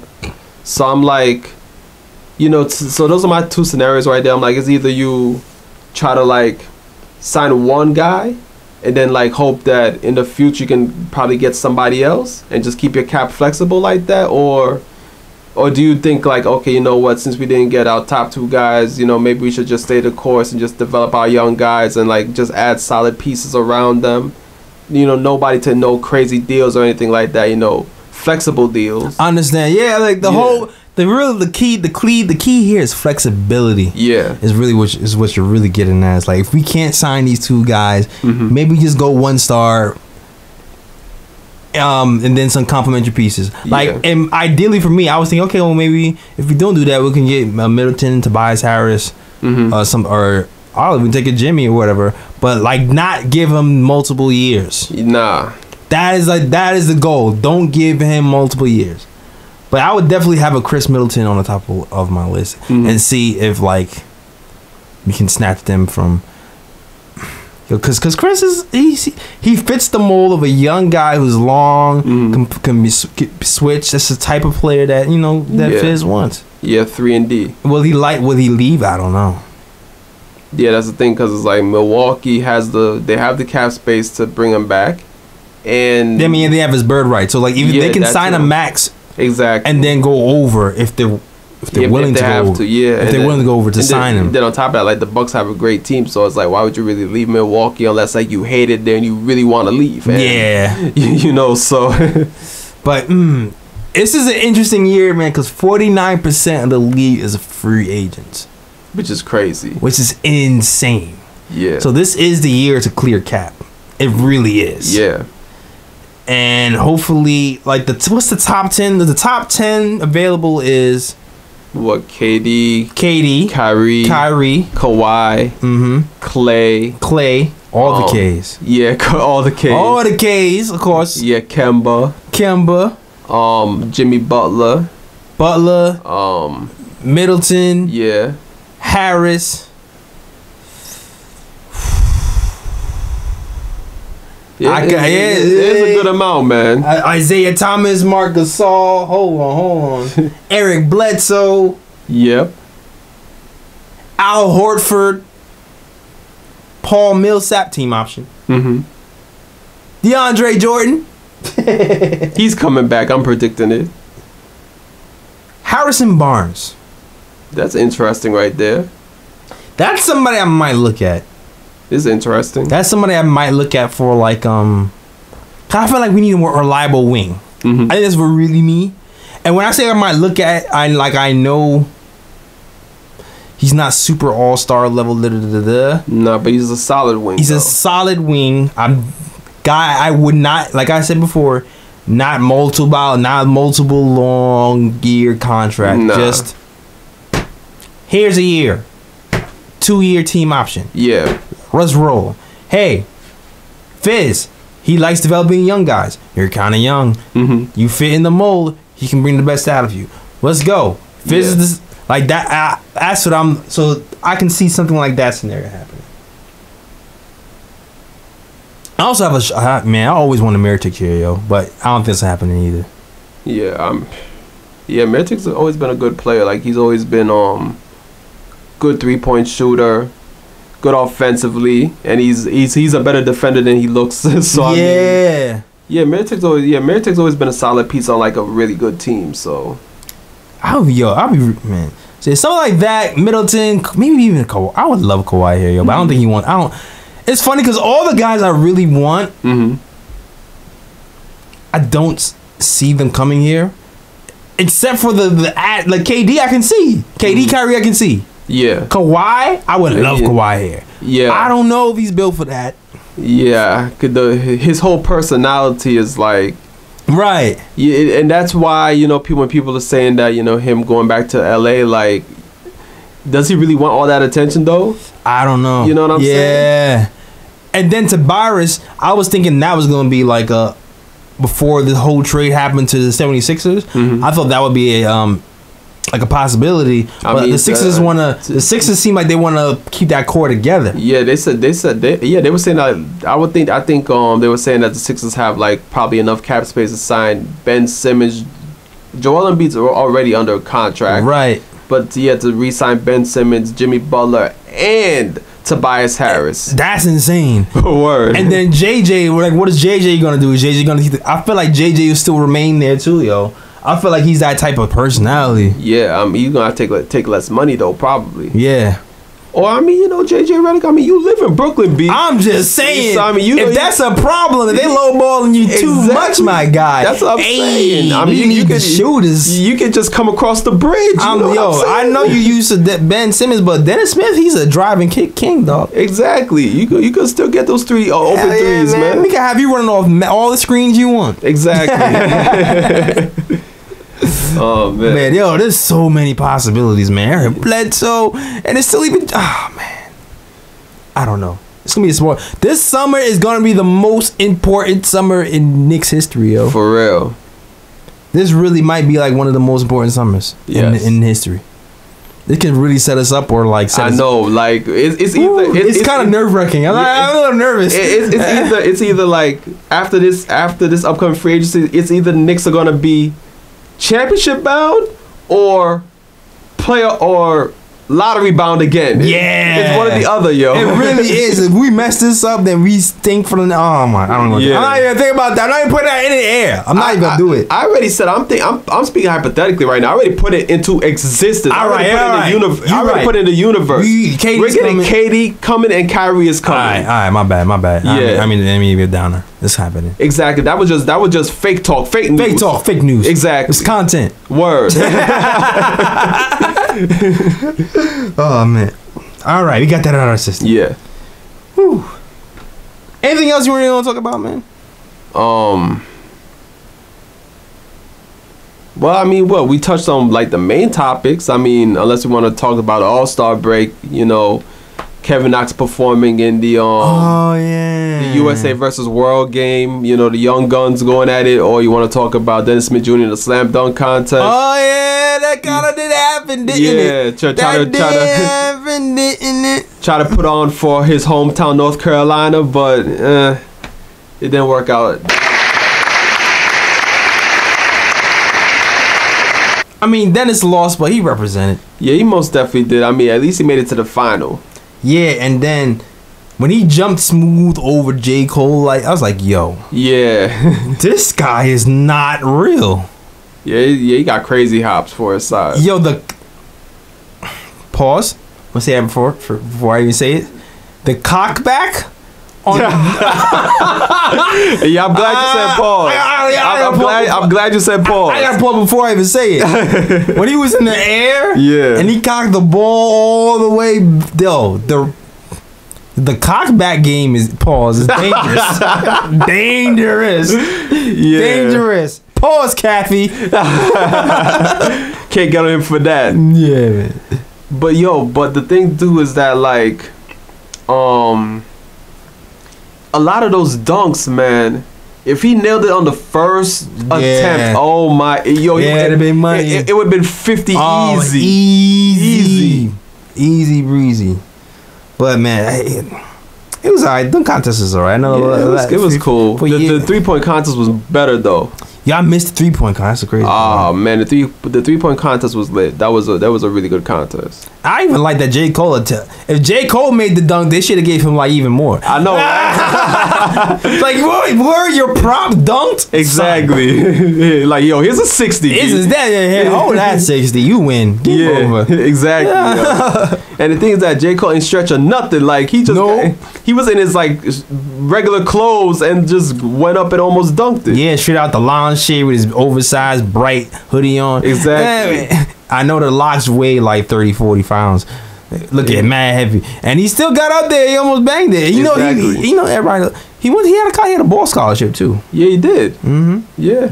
Okay. I mean, Dennis Smith Jr. was basically wearing his high school jersey when he was performing one of the dunks with J. Cole. Yeah. As a prop. Yeah. Shout out to Cole, man. Cole Ward out here waiting for that next album, bro. Exactly. he already dropped some heat with Middle Child, so it'll be. I'm looking forward to that album. Yeah, we'll see. Middle Child was alright. You think it was alright? It was alright. I don't know. I liked it. Okay, that's cool. I like his last album, but Middle Child. I mean, yeah, KD was a good album, but you know, I don't know. I like Middle Child. Alright, well, I can't. You are the audience. Got you. Middle Child. Shout out to J. Cole. Yeah. Oh man.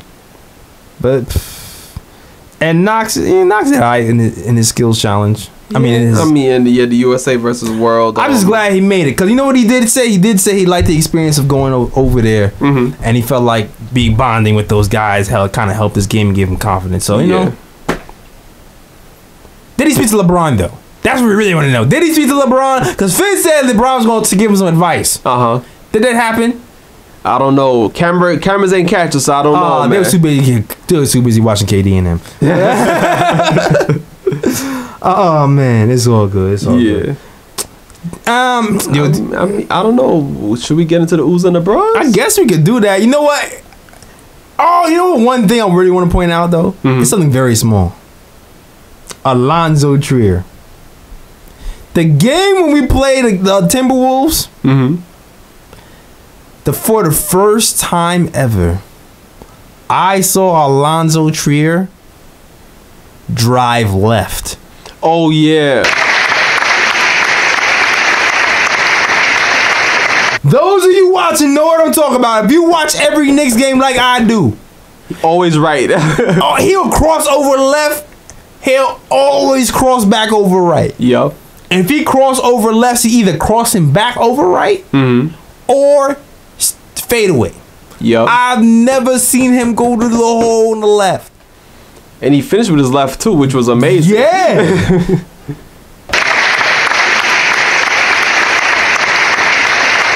That happens. If he starts going to his left, it's a wrap. NBA's in trouble.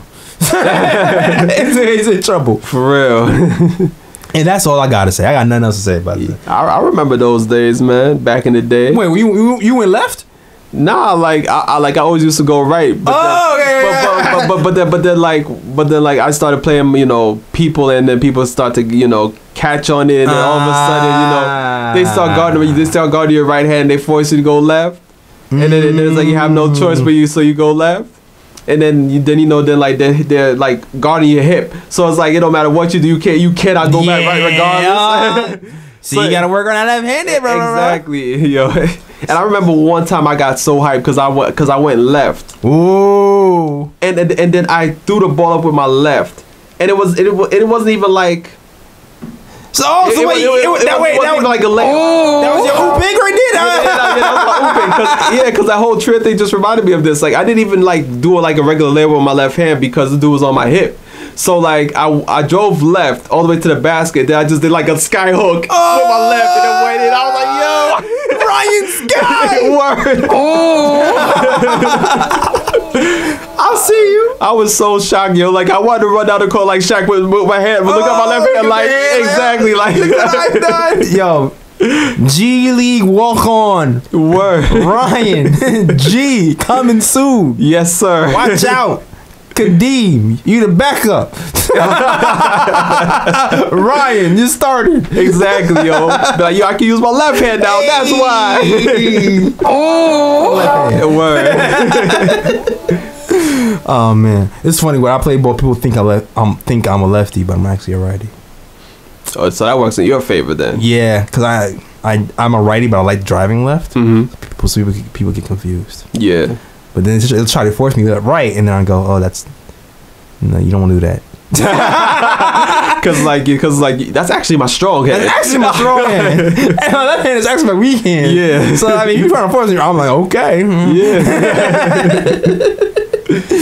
Oh man. But you know what? This time, I mean, we already started a couple of ooh picks. Ryan's left-handed scoop. Oh, that was an ooh pick. All right.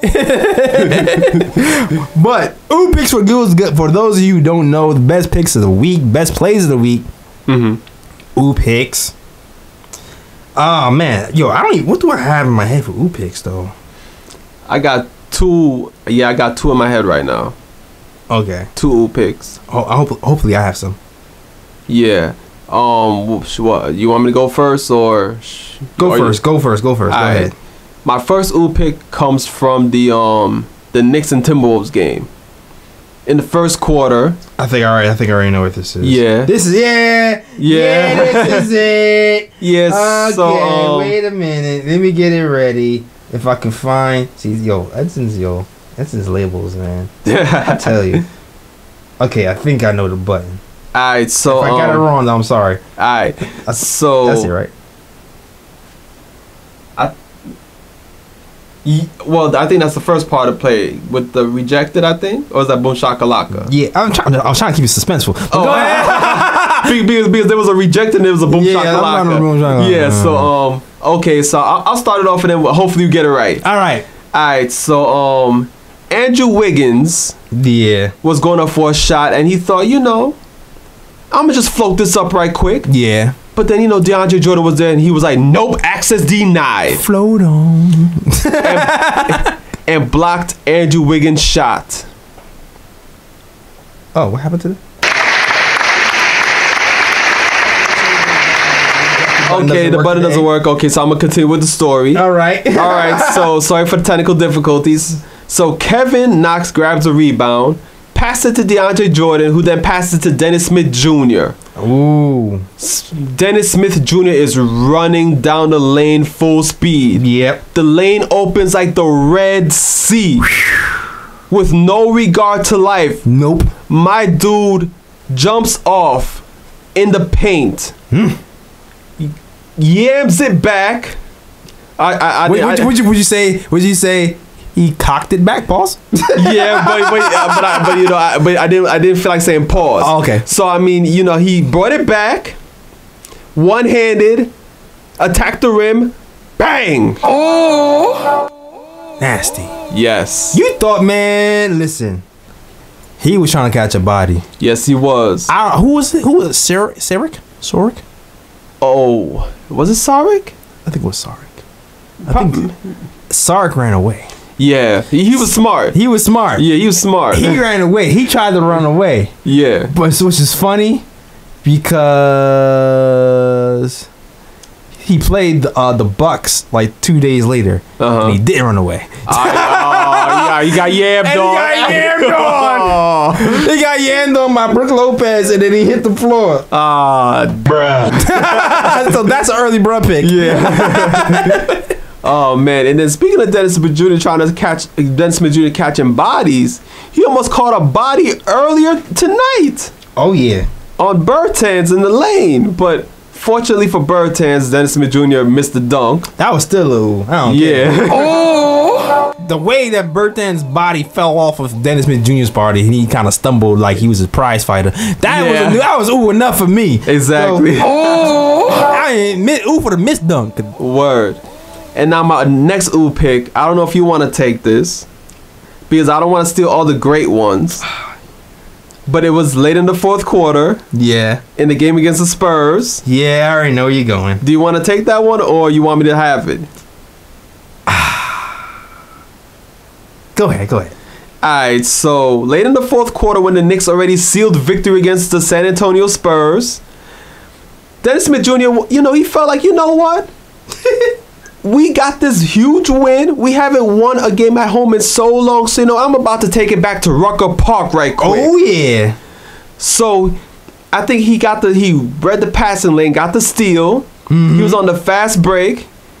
He looked at the corner of his eye, his peripheral. He saw money-making Mitch running down the lane. Money-making Mitch.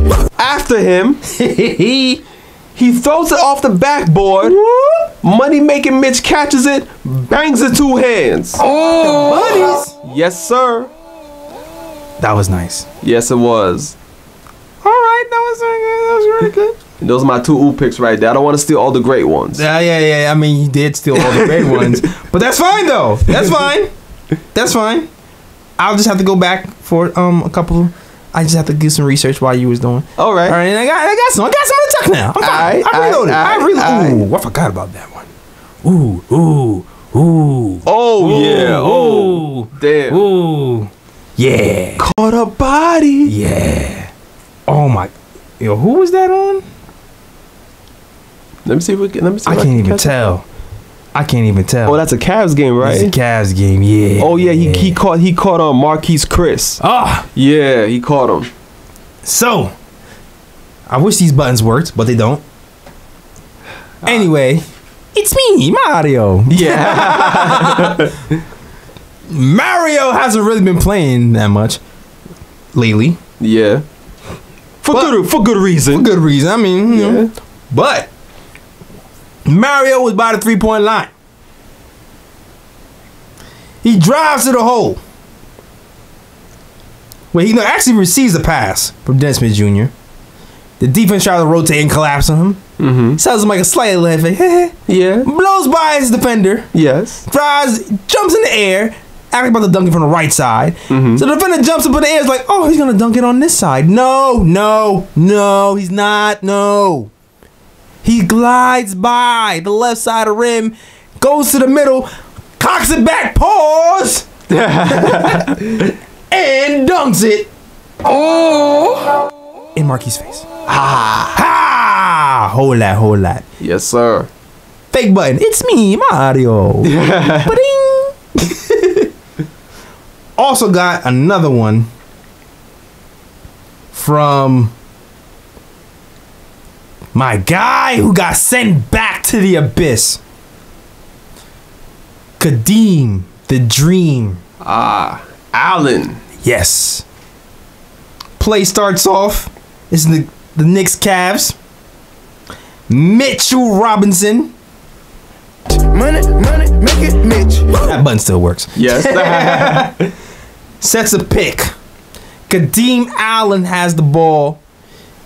And he kind of reads. Mm-hmm. He acts like he's going to take the pick. Jab steps left. And then drives right to the open lane. Mm-hmm. And boy, that was a mistake for the defender to fall for that jab step. Yo. Because then the defender had a decision to make. Mm-hmm. Am I going to try to stop Kadeem or Mitch? Tough choice to make. Tough choice. Kadeem drives to the hole. Defender gets caught in more land. Floats the ball in the air. Mitch catches it. Statue of Liberty. One-handed. Flushes it. Turns in midair to the landing. Oh. The funny thing, he catches it with his left hand. Slams it and then spins on the floor as he lands. I don't know. He looked graceful. He looked like a gazelle. It was beautiful. It was like poetry in motion, man. Yes, sir. Let me see. You know what? I got one more ooh pick. Uh-oh. You know. Ooh pick from the third floor. Listen. This next pick, my guy Dot. Free Dot. God damn it. And no, not Dot's been flaming. He's been flaming from 3-point line. Mm-hmm. And it's not even about Dot flaming. This is about the dimes. Okay. Dot, fast break, running down the court after a missed shot. I don't even know if it was a missed shot or a steal or whatever. Sees Knox trailing ahead. Mm-hmm. This is the Spurs game, by the way. 2 Spurs are between him and Knox. Mm-hmm. Dotson finds a seam. Yeah. Throws the ball in between 2 Spurs. Ball barely makes it through. Yeah. Bounce pass into the Knox's pass pocket. Knox rises in the air and dunks it. Oh! Boom shakalaka, damn it. Yes, sir. And I'm done. You know what? I just got reminded of a ooh pick right now because you have to remember, we didn't have an episode yesterday. I mean, we didn't have an episode last week. Right. So there were some ooh picks that we may have forgotten about. It happens. Yeah, which I'm researching right now because it just came back to my mind right now. And I want to make sure I have it right. Because there was a play in the Knicks and Sixers game. Okay. Which took place on Wednesday right before the All-Star break. And your man, Kevin Knox, received a pass. I forgot from who. Mm-hmm. But he was cut into the basket. He received the pass in mid-stride. Caught the pass. Rose up. Brought the ball back two-handed. Oh! And yammed it on Ben Simmons. Knocked him to the ground. Oh my God! How did I forget about that one? Yeah. Poster. That was the best dunk of the year. Yeah, that was a ill poster right there. That was the best dunk of the year. Chest to chest. Ben Simmons falls down to the ground. Baptized them. Woo! R.I.P. Ben. Oh man, I had to make the sign of the cross after that one, yo. Lord. Yo. You don't know, like, it's funny because after that dunk happened, right? Dennis Smith Jr. taunts Ben Simmons after that happened. Like, I don't know if you noticed in this game. Did you notice in this game how Ben Simmons and Dennis Smith Jr. were joined? Yeah, they were. Yeah, they were. That's because after Knox baptized him in the name of the Father and the Son and the Holy Spirit, Dennis Smith Jr. goes up to him. If you look at the camera, it looks like he walks up to him and starts flexing. Like, ah! Yeah. Why he's on the floor? Yo, you know what I find so funny about this season? What? For a team that's so bad, the Knicks had so many baptisms this season, Oh, yo. man. I mean, listen, Miss Virgil Mitch Robinson is pretty much John the Baptist, right? Yeah. Like, he baptizing a lot of people, man. Like, the alley-oops and the posters of that guy is ridiculous. Yeah. Alone. For real. And then Knox, after he got some soft title, all of a sudden, like December, January, he starts baptizing people. Yeah. He starts going to the whole strong. And then you got Mario Hazajo be baptizing people And too. then, Mario, he only plays 5 minutes every 5 games. In the 2 minutes he plays, he puts in people on posters. Word. It's like, yo, Mario, you had your shrooms today, dog? It's like, I didn't know you could do that. Like, okay, one up for you, dog. All Yeah, right, for real. Like, when Mario was going in, so I was like, dog. For real, man. We had some highlights. Yeah, we definitely did this season. And then we traded for the ultimate baptism, dude. Like, Desmond Jr. Yeah. And DeAndre Jordan, who had some baptism in his day. oh man, yes, it's like especially one of the worst baptisms of all time when he got Brandon Knight in the paint. Oh, that was terrible, man. terrible. Oh man. Oh my gosh, it is almost Easter, so Yeah. good time to talk about baptism episode. Yeah. Oh man. Oh man. About to call the Knicks the Baptism All Stars, man. Yes, man. Definitely. Oh man. All right, now that we talk about the ooh picks, it is time to talk about the other favorite part of the show. The bruh. The bruh picks. Yes, sir. I have a bruh too. And this is a long time ago. This is not even a basketball bruh. Alright. Bruh. These luxury brands be getting out of control. Oh, I know where you're going with this. Yeah. And I'm not even gonna give the luxury brand. I'm not even gonna say what brand it was anymore. But I'm just gonna say, maybe I will mention, but I'm not even giving the bruh to them because they be doing their thing. And I don't. My bruh goes to Floyd Mayweather, man. Floyd gotta get it, dog. Oh, My man comes out the Gucci store buying all Gucci after we supposed to be all in solidarity and talk about we not gonna buy Gucci. They gotta respect us. And my guy deliberately finds the camera, talks ignorantly about how he's gonna buy up the whole store, and he's not a follower. Like, I know the man can't read, so maybe he thought he was buying Gucci and not Gucci. Maybe I don't know. I don't know, man. Stuff was a little backwards in his mind. He got hit a couple of times. Yeah. But big bro to Floyd. Bruh.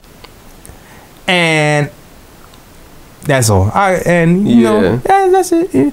And it's like with Floyd too, it's like he's magnifying the problem within the black community because it's like he wants to talk about he's not a follower and this and that, and it's like, dog, that's part of the reason why there's so much separation within the black community because we're not together. So it's like when we actually have a cause to fight for, that is the one time in your life where you're supposed to be a follower and be in solidarity with your fellow black people. You know what I'm saying? Exactly. It's like, dog, it's not that hard. Yeah, like it's not that serious, man. It really is. Like I'm not even boycotting because I don't have the money to buy it anymore. Yeah, I don't have money to buy Gucci anyway. It is what it is. Yeah. But it's like, dog, man, like you can't be with your peoples. Exactly, yo. Like be with your people. Stop being selfish for once. Exactly. But that's his brand is selfish, I guess. Yeah. I don't know. One day he's 30. He ain't gonna. If he don't grow up by 30, whatever, he's a lost cause. Nah. Your man's is 40. Yeah, man. Can we trade him? I want to trade Floyd for my dude from the 76ers. Oh, which one? Oh, Boban? Yeah, the guy. Yeah, who helped free Meek. Oh, who was that again? No. The owner. I forgot the 76ers owner who helped he combined forces with Jay-Z to start an organization to help fight criminal justice, and he was like Meek's best friend. I forgot his name. Is it? Oh, damn. But he's part owner of the 76ers. I think I know who you're talking about. I can't recall the name right now. Yeah, he's accepted. I'll take him over Floyd. There you go. All right. That's my one, bruh. Mm-hmm. Actually, it's funny. Yeah, that's my one, bro. I was gonna give one to Scott Foster. Oh man, the ref. He's the only. If anybody's ever watched this show, Scott Foster is the only ref I've gave a bruh to by name. Yeah. Because back in the day when the Knicks versus the Grizzlies, I forgot if we were up by one or down by one. Scott Foster gave a tech to Courtney Lee with the game on the line because he said he was trash talking to the rookie or something like that. Oh yeah, I remember that. And Courtney Lee was like, "Dog, all I said was you can't do that to me," and he gave me a tech. Mm-hmm. So I was just like, I don't know, Scott, and then Chris Paul and James Harden kind of was like, yo, I don't think he should ref these games anymore, any of our games. I was like, yo, Scott, and I was like, and he's like, yeah, Scott Foster. I was like, yo, I remember this dude. Yep. He blew a game for us, and he just seemed mad unreasonable. Like, I don't know. So I'm giving my, you know what? I changed my mind. The second brother, bruh, Scott Foster. Yeah, he gets a bruh. He gets a bruh. I don't know about that guy. Word. So, I guess we're gonna go to Bro Man Fifth Flow. Bro Man from the Fifth Flow. Yeah. So we had 2 weeks off. I should say a week off. So unfortunately the bros is not too extensive, but there was a couple of bros. Okay. College basketball, Virginia versus Duke. Big man Jack Salt was at the free throw line. He's a big man on Virginia. He takes a free throw and is slammed hard against the glass and it misses the rim completely. Bruh. And then the sound the ball made off the backboard was mad loud. Oh, man. And that's why when I was watching the game, it made me say, whose mans is this? Whose mans is this? Shirts are available. Yes. Yo, someone was trying to buy a shirt, whose mans is this shirt, and they said it's having problems with purchasing it. Mm-hmm. But I think it's fixed now. So if you want to buy whose mans is this shirt, yes, support the KLT show. Exactly. Do that. Most definitely.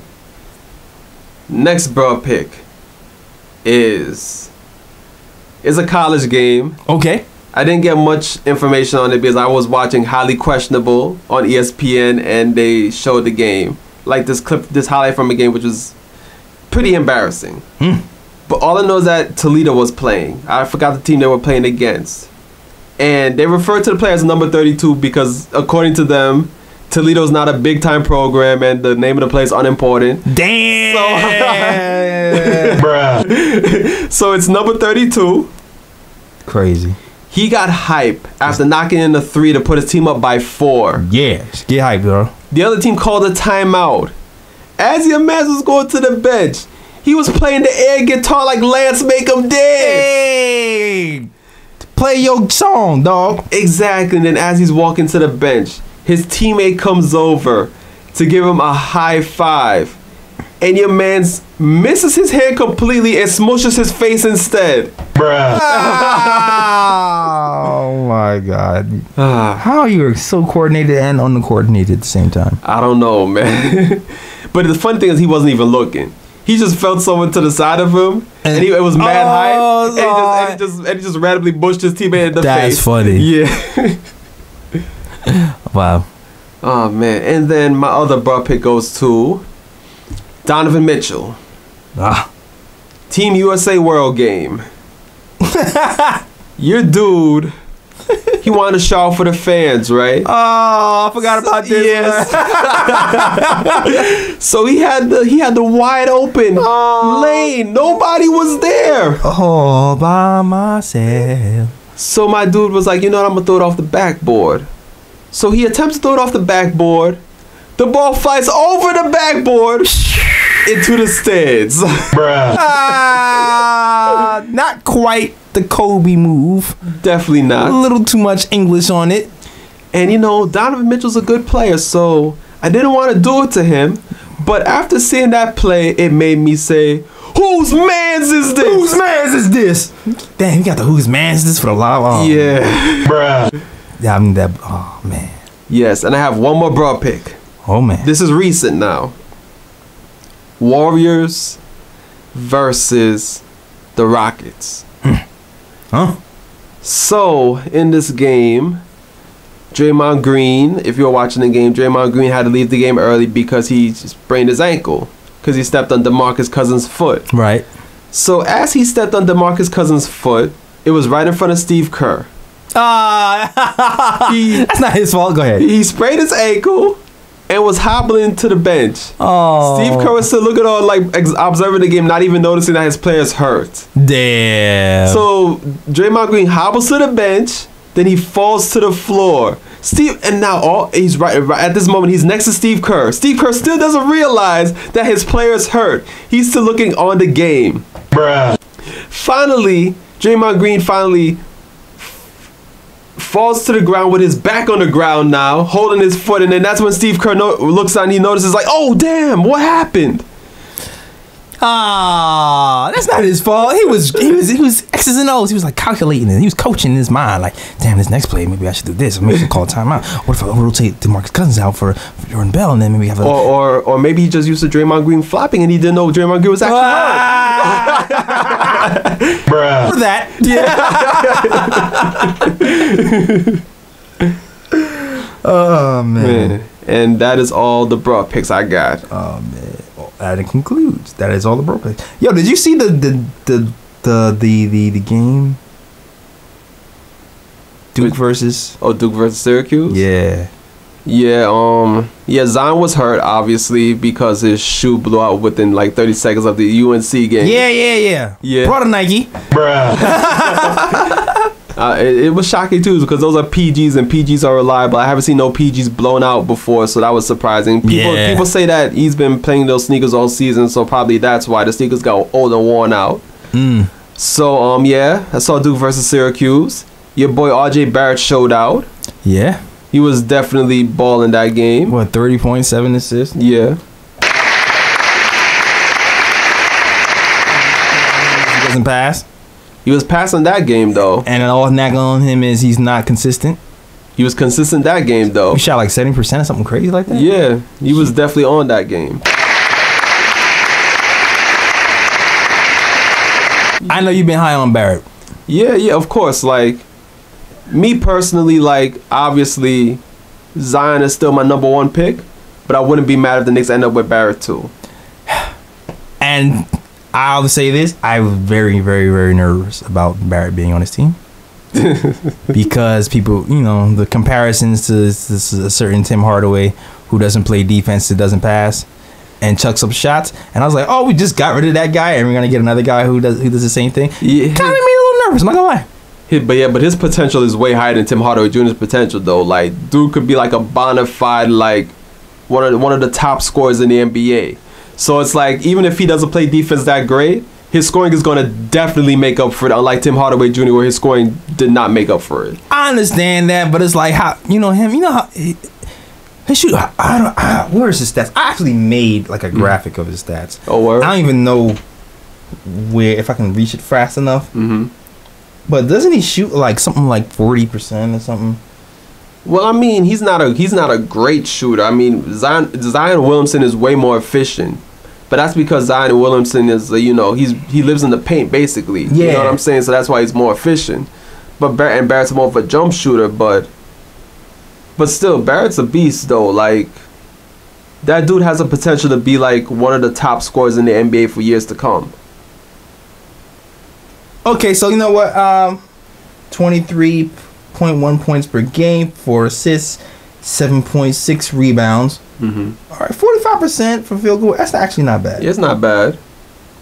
That's actually not bad. That's actually pretty good. Yeah. All right, well. And and as I said, you got to remember, he's a jump shooter. He's not like Zion who lives in the paint. Yeah, no, 45 is fine. Yeah. So you know what?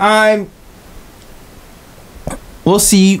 I'll keep my eye on him. Zion's gonna be out for hopefully not that long. No, he says day to day, so he should be back soon. But it's interesting to see that he's been playing well and picking up the slack since Zion has been down. Yeah. So we'll see what happens. See if it'll change my mind. Because right now I have Morant. But now that we have Dennis Smith Jr., that whole Morant thing might not make as much sense to me. At the moment, we have too many point guards. Yeah, so the Jude. I mean, when we really think about it, do we have that many point guards? Who's gonna be on the books? We really have two. Yeah, that's true. Dennis Smith Jr. and Frank. Yeah. But then it's like, can you add a third guard into that mix too? Because I mean, we have Trier as well. So. Yeah, but he's more of a shooting guard. Yeah. But you know what? It remains to be seen. Like, I'm not sure. Mm-hmm. I know Morant's vision might be a little better than Dennis Smith Jr.'s. I mean, he's averaging 10 assists in college. Like, that's not easy to do. Yeah. Yeah. So I don't know. I feel like we would have to even wait even longer for him to come together and develop. With Dennis Smith Jr. might be a little bit further ahead. Yeah. Before Dennis Smith though, I was really looking at him. So. Yeah, but I mean Morant though, like, if he develops like how he's supposed to develop, that's basically baby Westbrook right there. Oh, that's fact. Yeah. So I mean, shoot, like it depends on what the Knicks pick though, because it's like for example, if the Knicks pick third, you would assume that Zion is gonna go first, Barret is gonna go second, and then Morant is seen as a third best talent in the draft. So it's like if the Knicks end up picking third, hypothetically speaking, because we know the Knicks are gonna pick first. Adam Silver would do, but right. Yeah, I guess so. But you know what it is too, like cause you know what, I just had a talk. We just had like a little draft episode thing with Post Game Live, and Spencer from front office guy. A shout out to him. He's like trying to be like an NBA scout for real, and he really watches and dives into these games. And he's talking about how Zion is the number one pick, and is like that second tier. He feels like is a clump. Mm-hmm. Like it can go from RJ to he doesn't even have Morant in that tier. That's the other part of it. Oh yeah, watch that one. It's interesting. Is it because Morant's not playing for a top program like Barret and those dudes? More about his defense and his jumper. Well, yeah, I know his jumper is shaky. Like, I always knew that. Yeah, it's more about his defense and his jumper in his mind. He feels like he's really high on Darius Garland, and we'll have our own draft episode later because of the jumper. Garland played for Vanderbilt, right? Yeah, he's really high on him because of the jumper, and he feels like that can translate easier into the NBA than what Morant was doing, which is a very interesting take. But I feel like Morant's vision is gonna get people so many easy buckets. Yeah, that I don't know if I completely agree with him, but it's an interesting take. Yeah, it depends on what you're looking for. It depends on what you. But in his mind, that second tier after Zion is no guarantee. There's no guarantee. But you know what? March Madness cures all. We're going to see. That is true. We're going to see March Madness if things start to change in your mind when the pressure is on. Yeah, the thing is that you're not going to see Garland though. Because Garland plays for Vanderbilt, and Vanderbilt's like bottom of the SEC. I don't think they've won a game in the SEC yet, so you're definitely not going to see him in the tournament. Yeah, you're right about that. Yeah, but you're going to see Zion, you're going to see Barret. Morant's up in the air too because he plays for Murray State. So more than likely, the only way we see Morant in the tournament is if Murray State actually wins their conference tournament. So we're gonna have to hope that happens so we can see more of Morant in the tournament. Please. Yeah. So it'll definitely be interesting. Word. Yeah. Definitely interesting. But definitely gonna have my eye on RJ a little bit more too. Mm-hmm. See if I can get comfortable with the idea of him being a Knick if that was ever possible. Yeah. Yeah. But that is our show. Yo, every time I feel like we don't have much to talk about, we end up doing like I know, right? Because it's like, we actually did the 2 hours. That's insane. All right, y'all, it's time to go to bed, y'all. Yeah, for real. It is 12:30. I got work in the morning. Yeah, I'm trying to keep my job, and you know what? That is it. Hopefully, we have a surprise. Hopefully, the quality jumps up next episode. Yeah. We'll see. Hopefully, you'll see what I'm saying. Everything goes correctly because we're trying to step up in this game. Yeah, exactly. Right? But that is our show. Shout out to my guy, Ryan G. Yes. So look, you know where you find us. If you want to listen to, you can find us on Dash Radio, of course. Mm-hmm. You can also find us on SoundCloud.com/The Nick of Time Show. Don't forget the. Also find us on Spotify. Look for The Nick of Time Show. Also find us on iTunes. Just Google the Nigga Time Show. Don't forget the. Yeah. And you always follow us on all social medias. The KOT Show on Twitter. Just Google the Nigga Time Show, man. Yeah. You'll find us. Yeah, you'll find everything. You'll find everything. You find us on YouTube too. Yeah. YouTube.com/Nigga Time Show. Facebook. Yeah. You can find us all those places. Instagram. Fair. Find us. Holla. Yes, sir. And you know what? Merch too. Merch coming soon, by the way. All the merch that was selling before got wiped out with the trade. Yeah, Everybody's gone. Enos is gone. Ron Baker is gone. Porzingis is gone. Yeah. I was funny because I was like, oh, Porzingis. Oh yeah. Matter of fact, speaking of Ron Baker, get well soon, El Presidente. Oh yeah, get well soon, El Presidente. Yeah, out 4 to 6 months. Yeah. So shout out to Ron Baker. I might still keep the Ron Baker shirts up there because people, I don't know, I might. People like the underdog. Yeah. But yeah, so yeah, make sure you check out that merch too on the nickatimeshow.com. Yeah. Check that out. They have a store there. And also you can follow me on Instagram at JEllisDrawsThings. That's JELLIS Drawsthings. And you can also find my guy at Sir G is chillin'. Yeah. On the IG. Sir G is chillin'. That is SIR. G is CHILLIN. And I have some updates coming up. As you know, I'm the NCAA men's basketball department and NBA department head editor. So if you go to tsj101sports.com, all the NBA articles and all the NCAA men's basketball articles you see, they're edited by your boy. Yeah, you know. Yeah, so you know, I definitely help the authors out there, and also I might have something big on the horizon. I'm not going to announce yet because it's in the works. Okay. I just need y'all prayers because if this goes through, this could potentially help the podcast as well. Okay. So I need y'all prayers, man. We working out here, man. We working out here. Oh man. Also, I'm looking for video help too. I think we might have video. I'm looking for editors, yo. Cause I do. Besides the podcast, I do pretty much 3 to 4 shows a week, and run the Instagram and Twitter. And your boy is exhausted. Yeah. Your boy is exhausted. So sometimes you see the Instagram is a little slow because your boy is exhausted. Yeah. So if anybody want to help in those categories, you know what? If you want to help us at all anyway, you know what? I like what you guys doing. You haven't really thought about this angle. Maybe I can help out in this angle. You want to be part of the growth of the Nigga Time Show? Yeah. Hit me up. Hit us up. Email. Instagram. You know what I'm saying? Yeah. It was funny. Oh man, this guy, he actually, Stats and the Fast guy, he actually was like, he wanted to help us look up like stats and stuff. He was actually interested in doing it. Yeah. He could definitely help us out in that department. So I might actually, if I got to hit him back up, shoot.